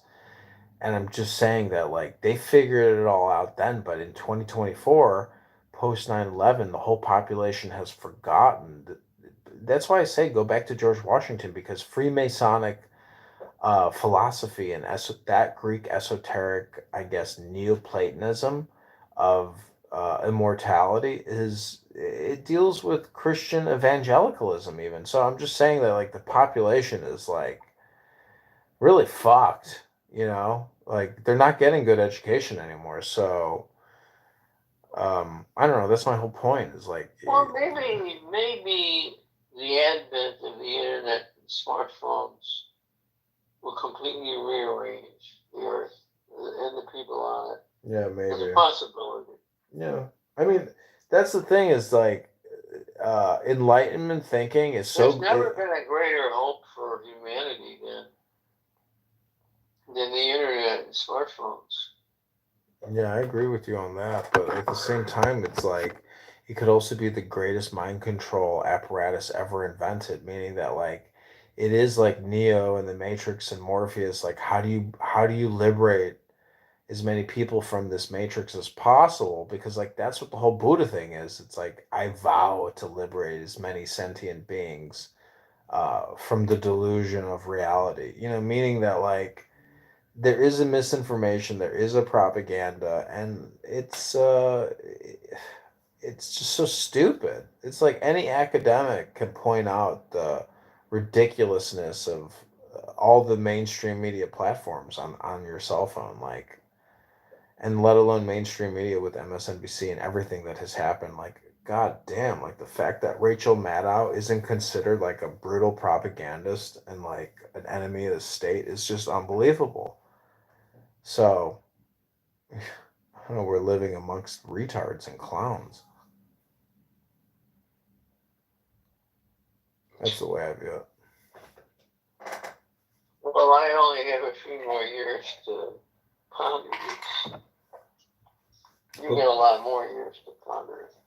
Either way, the children of Bill Gates will become the enemy of the state. The children of Bill and Hillary Clinton will become the enemy of the state. Fucking George Soros's children will become the enemy of the state.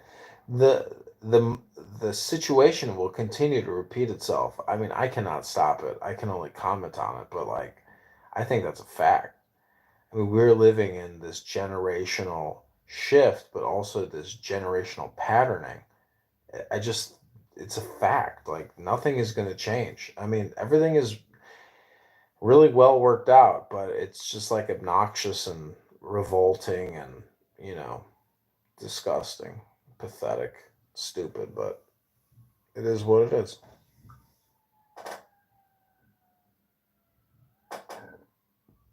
That's the way I view it. All right. Well, here I am in the middle of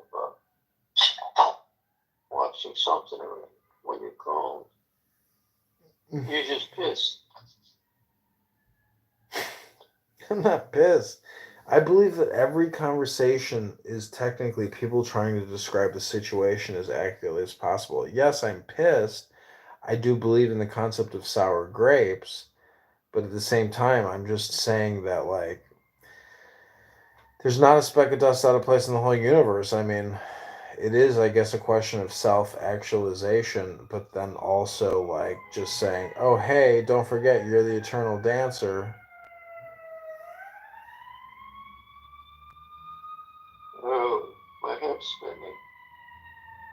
Do you hear the ambulance driving by? Oh my god, I saw they arrested some woman outside my house today for DUI. I couldn't believe it. Cops fucking put her in the back of the car and drove her car off. Couldn't believe it. Why is this so shocking? It's like fucking 8 in the morning. You're supposed to get pulled over for a DUI at like 2 in the morning, not at 8 in the morning. That's like fucking harassment. Stoned at 8 in the morning. I don't understand that. Are you kidding me? That bitch was gonna go home, go to sleep. Like the cops. That's not useful. That time of a cop. It's fucking gangbangers. Nobody can be stoned. Did this bitch hit a fucking child in the street? No.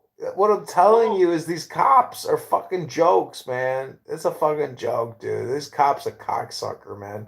Go fight the gangs robbing people in the streets with guns and cutting off catalytic converters. Don't pick off some Polish bitch, 70-year-old Polish bitch in front of my house at 8 in the morning and say you're doing your fucking job. That's fucking amateur hour. Maybe they murdered her. What do you know? I know that this cop's a fucking loser. Ruining some fucking old woman's life? Fuck that shit. That's a joke. This bitch was fine. I saw her do her walk. I saw her have her chat. Oh, that's different. You never said that. I saw the whole thing. They could have let this bitch go. They could have drove this bitch home. They could have drove this bitch's car to her house. They're gonna ruin some bitch's life. $10,000 and put her in the fucking jail for Sunday, Monday, Tuesday. Did she hit or not? No. You said she did. I said this bitch didn't do nothing. She didn't hit no kid. She didn't do nothing. Oh, I thought you said she hit it. No, she probably took a slappy right-hand turn, and they're like, "Oh, that bitch is drunk."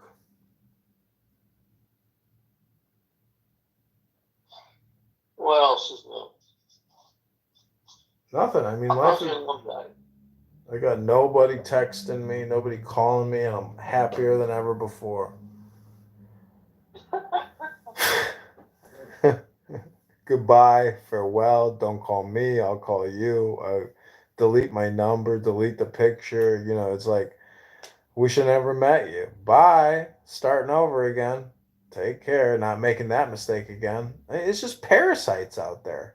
It's unbelievable.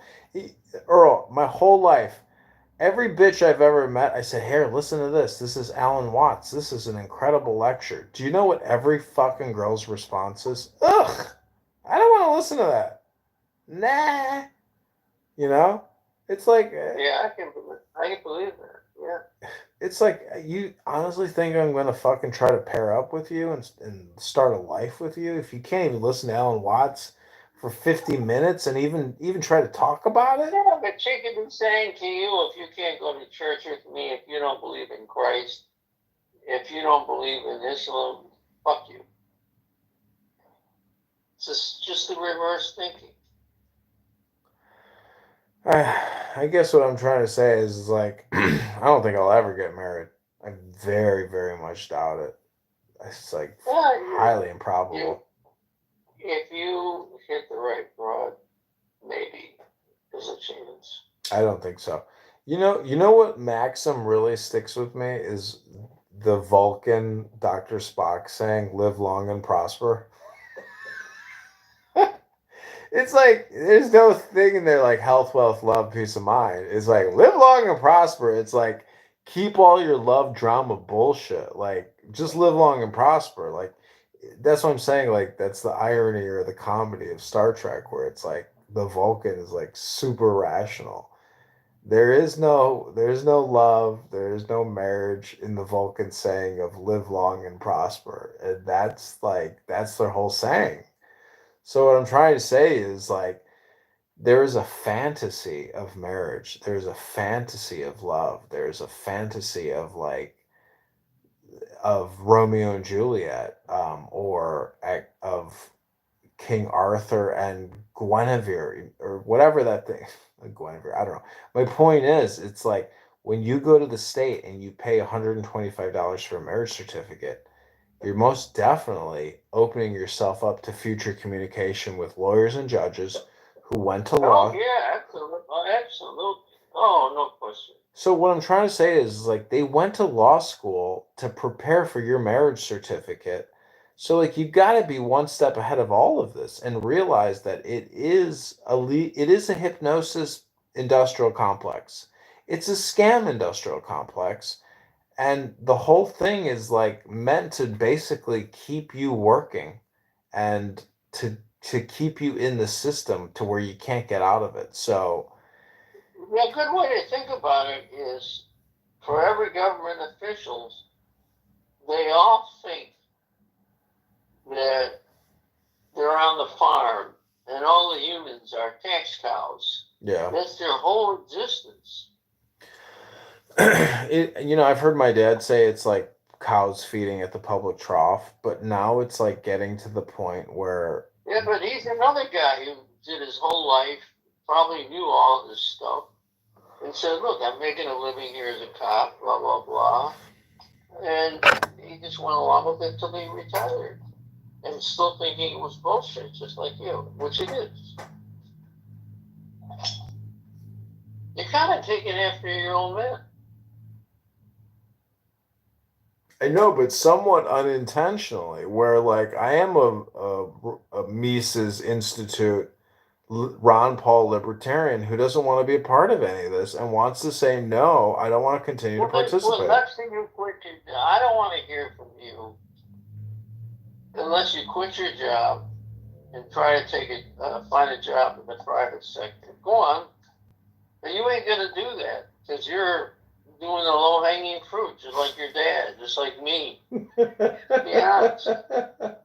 I'm trying to be honest, but I'm also trying to push back about the dishonesty and in which my coworkers are making me engage. That's pretty.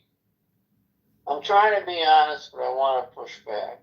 You know what it is? You feel guilty for what you're doing. No, that's not really what it is. What I really want to do is be hyper Machiavellian and hyper political and be as egregiously complaining as possible. I have a book. It's called, see, this is the thing, Earl, is books are really basically like floppy disks or like CD-ROMs, meaning that like any book, you can go with any book you want. And that's the cool thing about life. Is like I have a book, it's called The Practical Right to Be Greedy, or The Rights to Demand Everything. Meaning like there's no one in this republic that can tell you that the freedom of speech and like your hypnosis to demand everything or to be the emperor or to be the king. It's like it's all a hypnosis. Like we live in total freedom. And what I'm trying to tell you is that like Alan Watts and with his Zen Buddhism and all these things about walking on clouds and being free and things like that. I'm telling you, I'm in a position to push back in a way legally because the whole thing is law. Like as a federal employee, like as part of an agency, you have that fiduciary duty to say no when you think it's a bad idea. It's just like being in the military. So like I have the choice this whole week to say no and say I won't Are you participate. going to make any noise? You're just talking, blah, blah, blah. You just like to hear your own words. Yeah, you have a choice of doing this and that, but you ain't going to do nothing. Or I don't want you to get up.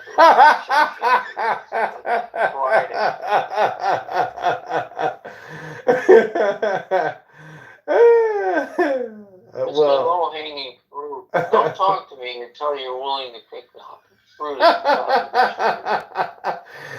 I just love how you could call me on my bullshit because that's exactly what it is. I mean, I'm playing a game and you're calling me on it.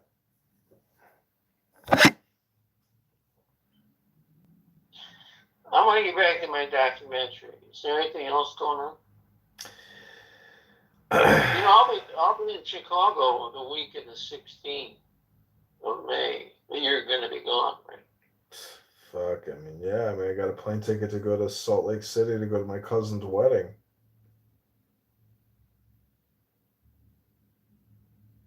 I don't even want to go, to tell you the truth. I want to cancel on the whole thing and not go. eat the price of my plane ticket and be like, nah, I'm good. Why don't you want to go? I mean, honestly, it's like it's my cousin, it's the aunts, it's my sister, it's all these people. It's like I don't know. Send me a picture. It's like good luck on your life. You know, I don't know you that well.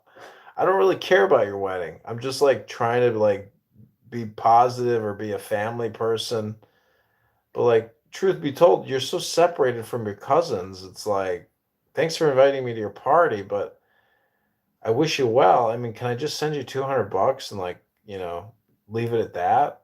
I mean, I'm gonna go because well, that's what my mom did. But like, that's pathetic. Like, I don't mind going on a journey, and that's the way I look at it. Like, I'm gonna go on a journey, but like at the same time, I'm gonna do it my way. Like, I'm gonna show up when I gotta show up, and I'm gonna leave when I can leave. And like take control of my experience because like people want to waste your time with a lot of bullshit like the talk therapy cushion never ends, you know what I'm saying? Like the psychotherapeutic bullshit never ends because a lot of people just haven't read the books and they just want to sit there and bullshit. It's like let's just party and do it responsibly and leave. Bye. Well, okay. I don't know, that's the way I look at it. Anyways, but I got to tell you, I'm pretty much tied down to Chicago. I don't think I'm ever going to be able to leave this place, to tell you the truth. I think I'm financially stuck here because of this property and this lawsuit. But like they're garnishing my wages in the beginning of May, so like that's changing my attitude about everything. Oh, really? Yeah. I go from How much making are they taking out? I go from making 4,000 a month to making 3,000 a month now. So now I'm like getting really salty about how much work I got to do, knowing that my own employer is giving $1,000 of my salary to some fucking attorney downtown Chicago, some piece of shit Democrat. Now I'm getting really pissed. Now, what are you doing? Nothing. There's nothing I can do, man. I'm fucked. I can't do anything to stop it. I've been emailing back and forth, and they're like, "You're fucked," and this is what we got to do. And nobody gives a fuck about the numbers. There's no real communication. There's no trial. It's like the whole thing is completely unconstitutional. Look, if you can't do anything, nobody can. I mean, you're really good at this stuff. Earl, the only thing I can do is opt out and just to stop participating. The whole thing is based on my voluntary participation. You can't opt out. They're taking it out of your salary. What the fuck? What I'm trying to tell you is I could stop working and just go back on the streets. Well, you're better off with 3/4 of what you had than nothing.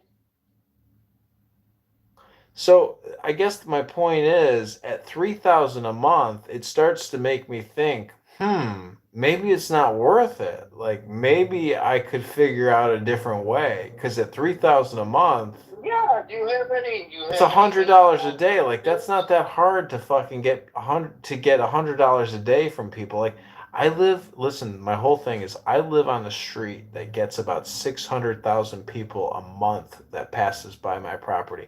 I could stick up a billboard and start a business based off of my motherfucking billboard and opt out of this whole employment system and run some kind of billboard business. It's on the plate. Like I'm getting to that point where I'm What makes you think they'll let you put up a billboard? There's certain regulations with regards to permanent signs. If you have a means of income, why not make it additive? Why quit your job in spite? It's not that I'm gonna quit my job. What I'm just saying is like I have to supplement myself now because like I'm used to that extra $1,000 a month in expendable income.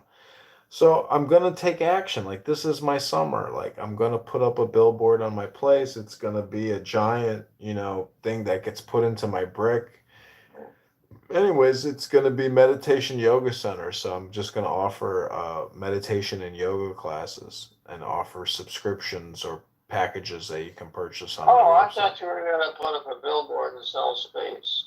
Time. No, it's going to be for my own business. I'm not going to put up a thing that says advertise here. No.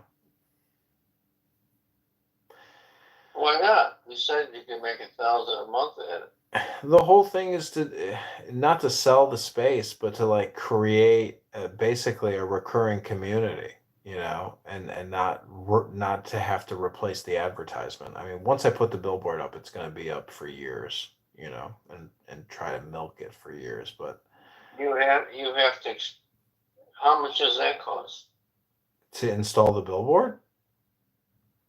Yeah. Plus, you got to get a license from the city. Right? No, it's not a permanent fixture. It's basically what they call a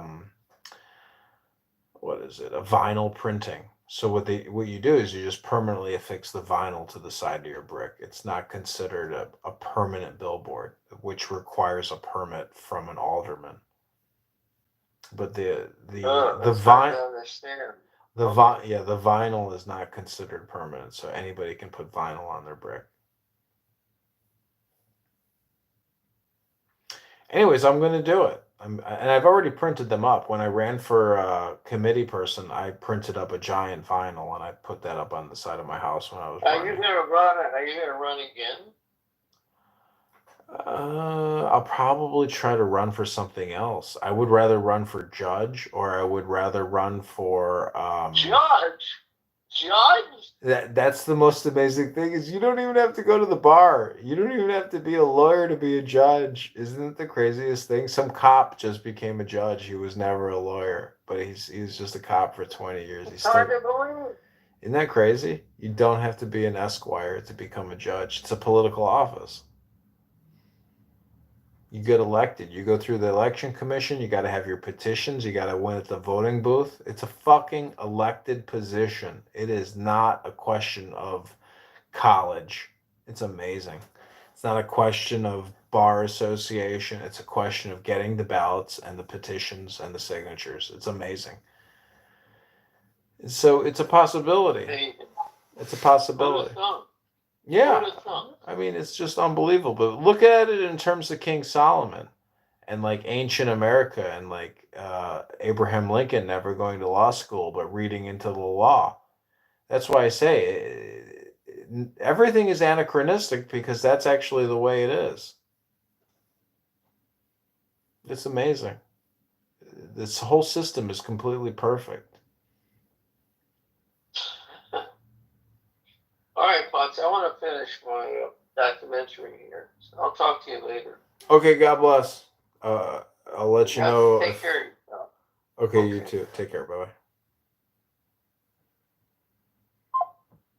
Bye-bye. Boy, I shall lie.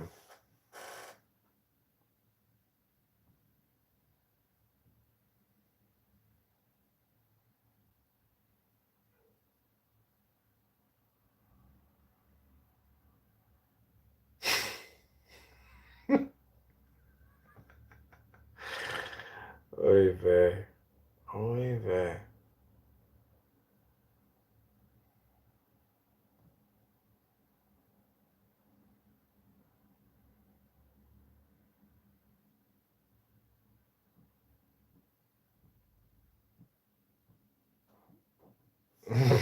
That's it. There's nobody else to call. Just the bottom of the barrel. It only gets worse. I mean, way worse.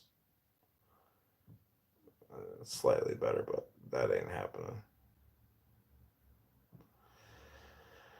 Yay, we hit 500 new views on a video. Yay, YouTube loves my algorithm. It's the humiliation of DUIs, though. Look at this. Listen to this. So this is a DUI traffic stop. Check this out.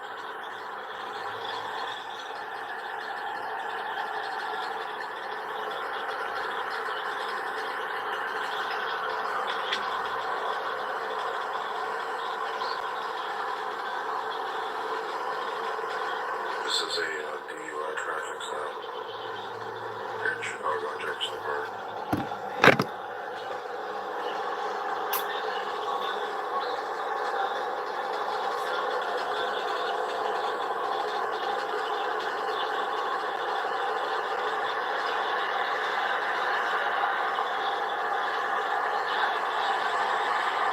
Can't believe they're doing a DUI traffic stop right here. Like, what was it that determined that they were going to do this?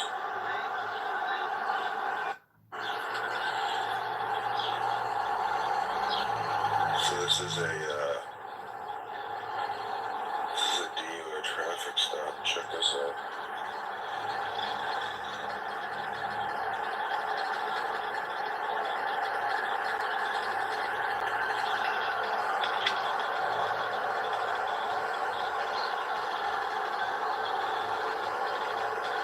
This is a DUI traffic stop here in Chicago on Jefferson Park.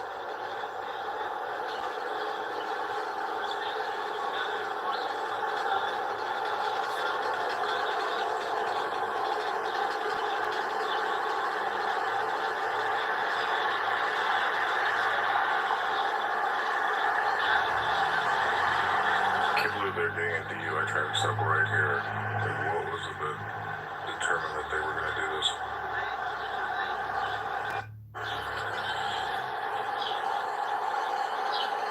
So this is a DUI traffic stop. Check this out.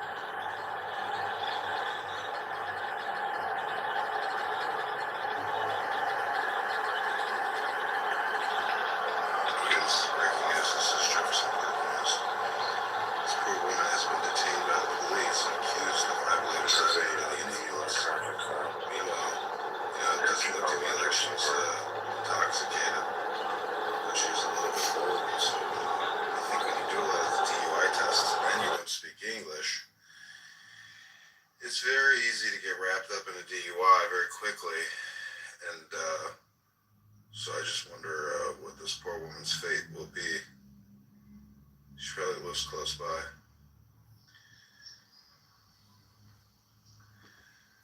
But you can see this is Chicago police doing great work. Yeah, right. This is bullshit. It's gonna cost this woman like 10 grand, and now he's like telling her something. Is he gonna let her out of her cuffs?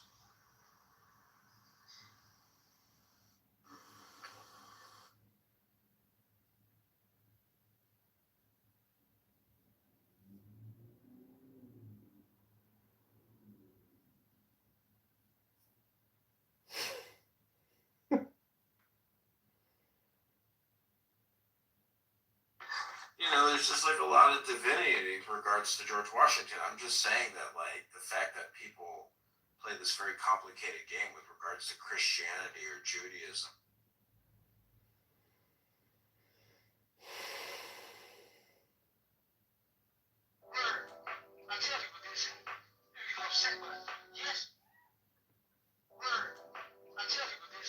I want to leave and get something to eat, like have a good dinner or something.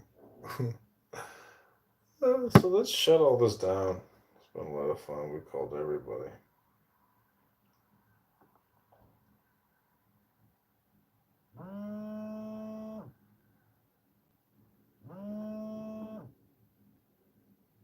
Hey, Dad, how's it going? Good. Hey, Chuck, how you doing? Hey, I'm good. How are you? Okay. What's up? Oh, nothing. I gotta fly to Kansas City tomorrow for work and go through like this week-long annual bullshit. Well, just remember you're getting paid. Oh, I know. Part of me wants to go to the VA and say I have an eye infection and then file another sexual harassment claim against my new manager, but that's just me. Really? Is it a female that you did it? Yeah, I drove this big fat poop-out pig around the Silverback, and as we went to lunch, she said, "You a man whore, aren't you?" That's what she said to me.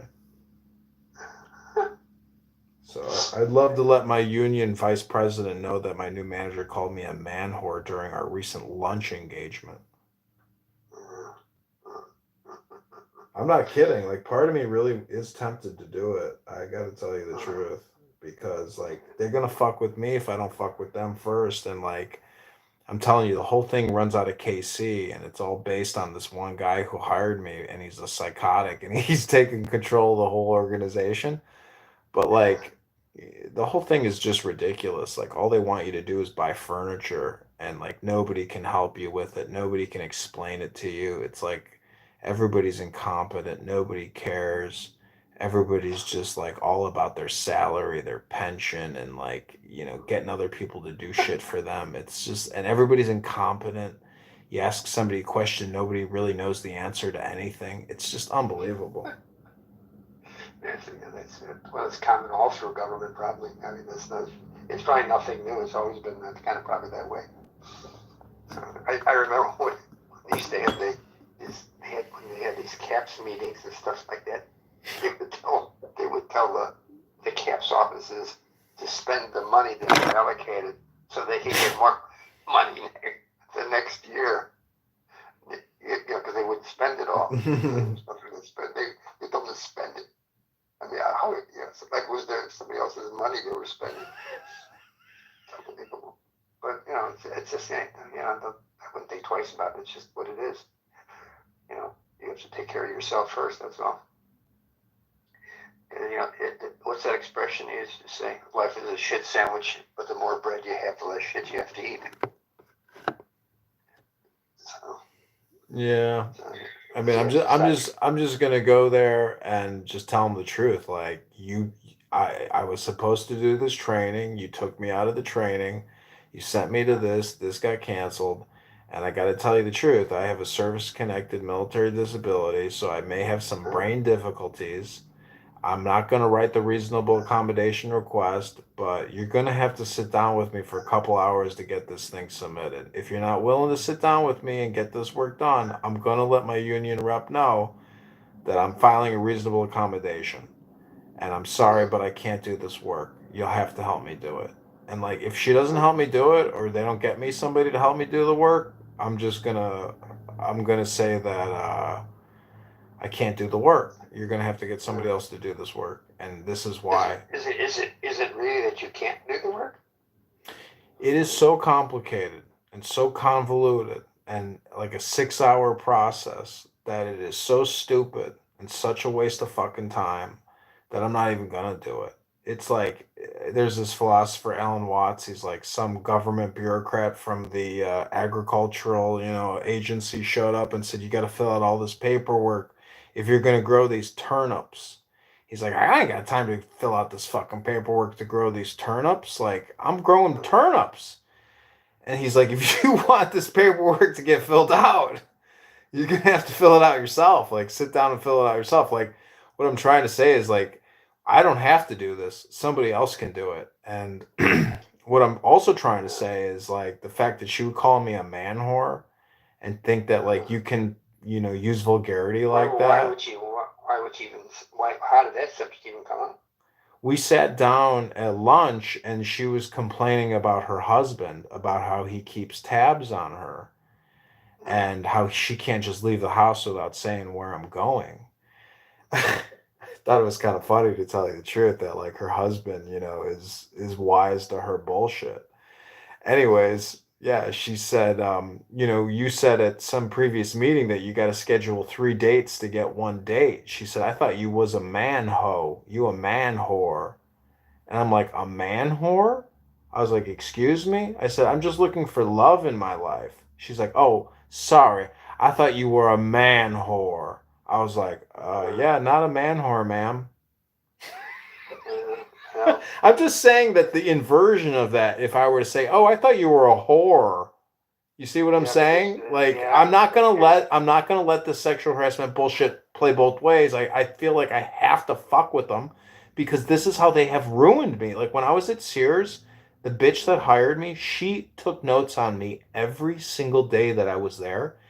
And there was one meeting where she said, oh, I thought you have a big dick.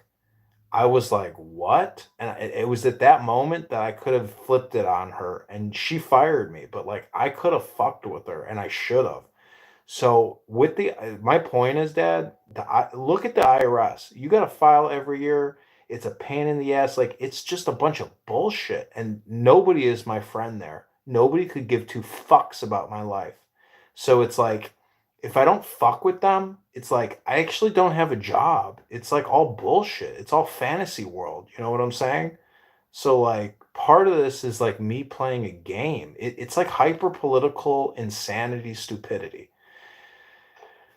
Well, all I can say is, John, is that you have to do what's best for you that you think is right to do. But it's up to you. Whatever you do and how you handle things. But sometimes I hope you don't make it worse for yourself by becoming emotional. That's my. Well, that's what I don't want to do. I mean, part of me just wants to go to the VA tomorrow and not go to Kansas City and say I got spots in my eyes. Like everything I'm seeing is very spotty. To me, like it's a white lie, but like I got no problem going there and saying, yeah, I can't see shit. Like things are real spotty right now in my eyes. Yeah. Well, that's. I mean, look at it this way. Like it's a white lie, but like prove me wrong.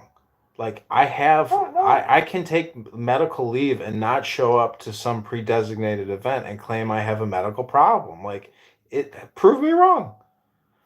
You know? Well, again, it's how you make your life. You have to think further down the road if this is going to help you or hurt you. That's all I can say to you. So, well, okay, so this is the other thing is like with the garnishment and the $300,000 that this lawyer and this judge now claim that I owe for the rest of my life because it's not going away unless I file bankruptcy. I guess what I'm trying to say is like if I lose this job and then I spend my money and I'm actually broke and I file bankruptcy, it discharges the lien on this property. And if I go to sell the property and I no longer have this lien or this debt, I can get the equity out of the house and leave Chicago with $100,000 that I didn't have otherwise. So it's like, anyways, I just got to do it day by day, but like, it's just obnoxious. Well, maybe, but here's the thing though, you have to be dispassionate. Because when you're emotional, you make the worst decisions. I want to quit the police department. It was the most stupid thing I ever did. Mm-hmm. And just luckily, I got back thanks to somebody who liked me. Mm-hmm. Otherwise, I would have been screwed. I mean, really screwed. Well, this ain't like the police department. Nobody's looking out for you, and you ain't got no real friends. I guarantee you that. That I don't know the situation, but I'm just telling you that I made some pretty dumb moves out of being emotional. So, I just would tell you to be careful, but, think it out thoroughly and honestly and, be dispassionate about it. As Napoleon once said, I would be a coward if it was to my advantage. I mean, it's just, yeah. You have to think of everything down the road. If this is worth it, if that's worth it, can you handle it? A lot of stuff you just kind of disregard. Yeah. That's anywhere you go, it's the same shit everywhere. Don't think it's going to be any different anywhere else. Yeah, I agree. Same place. I agree. Think about your own prosperity and what you have, and can you live with it? And who gives you shit? If you can't make it, fake it. I mean, that's my opinion. But again, I know you are very reactionary. So what you do is you'll have to live with it, just like everything else. Yeah, I know I can't. I get the whole thing is like I can't be reactionary because like if I wake up somebody else's sleeping dragon, like I'm automatically losing. I can't piss off any senior management. I can't cause any kind of ripples. I just got to get the work done and just move forward. But the problem is, it's like I'll be honest with you, like it's so complicated and convoluted that.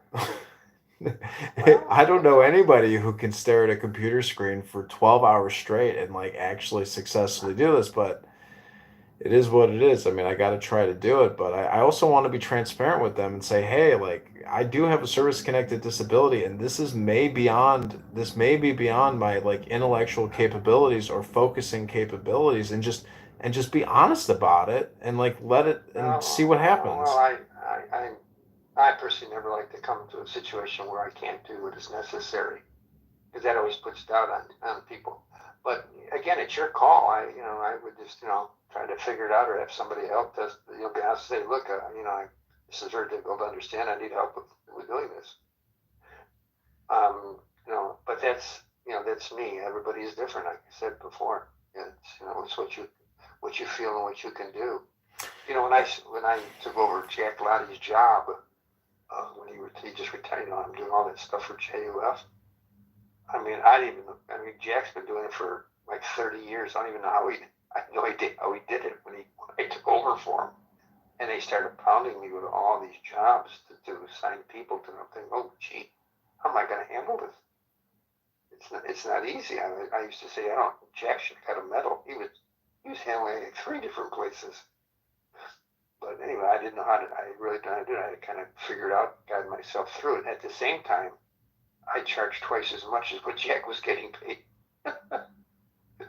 So, but they haven't fired me, and I get through with it somehow. But you just have to weigh these things.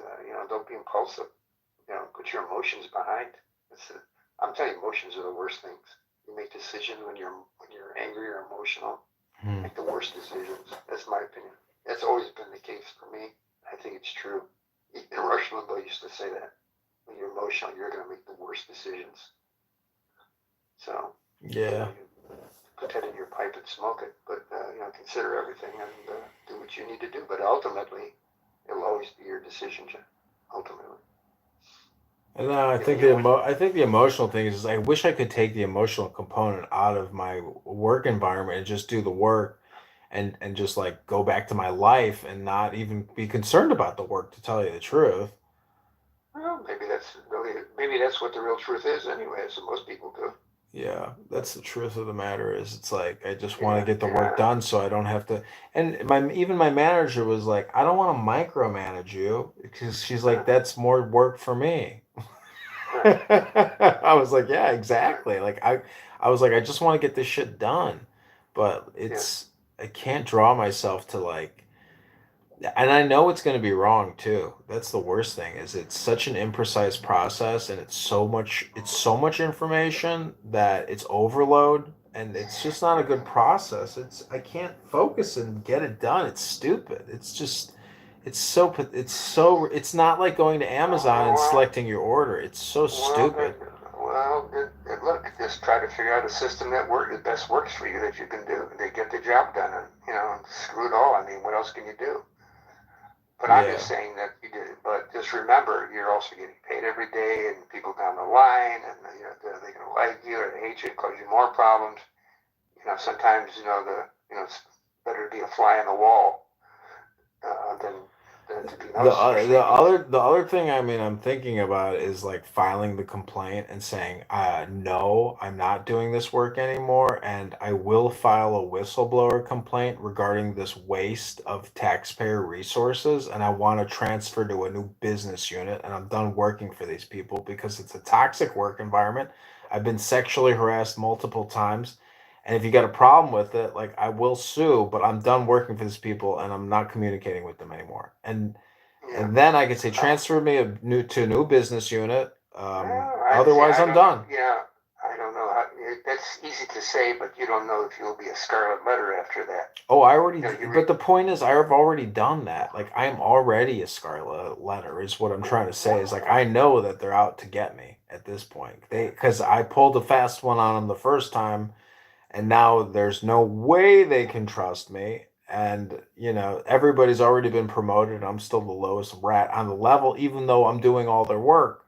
What I'm trying to say is it's not like hyper complicated. I can do it just as well as any other fucking moron that I work with. But my point is, it's like, I'm telling you, this is like, the IRS is a sick organization. They had this taxpayer experience day, and they wanted me to go in on a Saturday, so I go in. The whole building is surrounded by like 1,000 angry black people, and I'm not kidding you. There was not one white person there, and they're asking me to be the security guard for 1,000 angry black people at a fucking taxpayer experience day. I was like, I sat at my desk, and they're like, "You're not working." I said, "Oh, I'm working." I was like, you want me to go greet all these people? I was like, not happening. You know what I'm saying? I was like, I'm not gonna get myself killed. I was like, this. I've never seen anything like this. This is bizarre. Why is it all black people? Why is it 1,000 black people here? This is crazy. Anyways, It's the same thing with the post office too. I'm just saying, like, that's how the federal government makes their own armies. You know, these unions and stuff. You know, it's like the post office. You know, that's not. It's just the way it is. In the corporate world, I mean, just in the government world, it's even worse. No. But you'll have to, muddle to make your best decision of what you want to do. You know, you have to make the final decisions of anything you do, and what you do, you have to live with it. well, I do believe in just talking about it and then just going back to work. So, like, I do appreciate having the conversation. Like, part of this is like free talk therapy, to tell you the truth. Okay. Well, like I said before. What I'm trying to say is I have learned that just showing up is almost as important as not even doing the work. I think you told me once the longer it takes to show up to the job, the quicker it resolves itself. And it does seem to be true. As long as you just keep showing up, I haven't lost my job yet. Yeah. Believe me, you're talking to somebody who shot himself in the foot many times because of my emotions.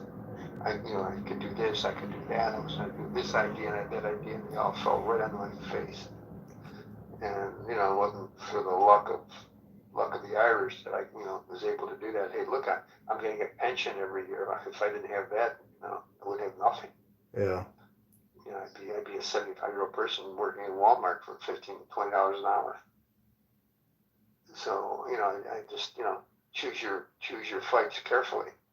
Yeah. That's all I can say is and if there's an advantage to you, no matter what it is, do it.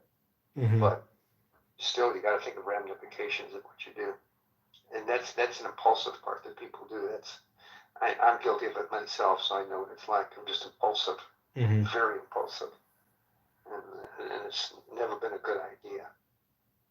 So, look, even your situation with the house and the money that you owe, that was impulsive what you did. And again, there could have been a million ways to get in or get out, but you chose just one way. So you have to really consider everything. Yeah. Think of it down the line. Because sometimes you do something, but you're going to pay for it later. So. That's true. All right. Well, thanks for the advice. Have a great weekend. God bless. Hope you had a great weekend. All is well here for the most part. Yeah. All right. So either way, you just use your, as the comedian said, use your placenta. I think it means use your placenta. That guy was funny. Oh, he was that guy is funny. I mean, all right. Well. Yeah, Tommy Savant. Yeah. The way he looks and his delivery is so good. That's why I like it. He pauses between a lot of stuff. He gives you that funny looking face. That look. So who wants me now? That's his line.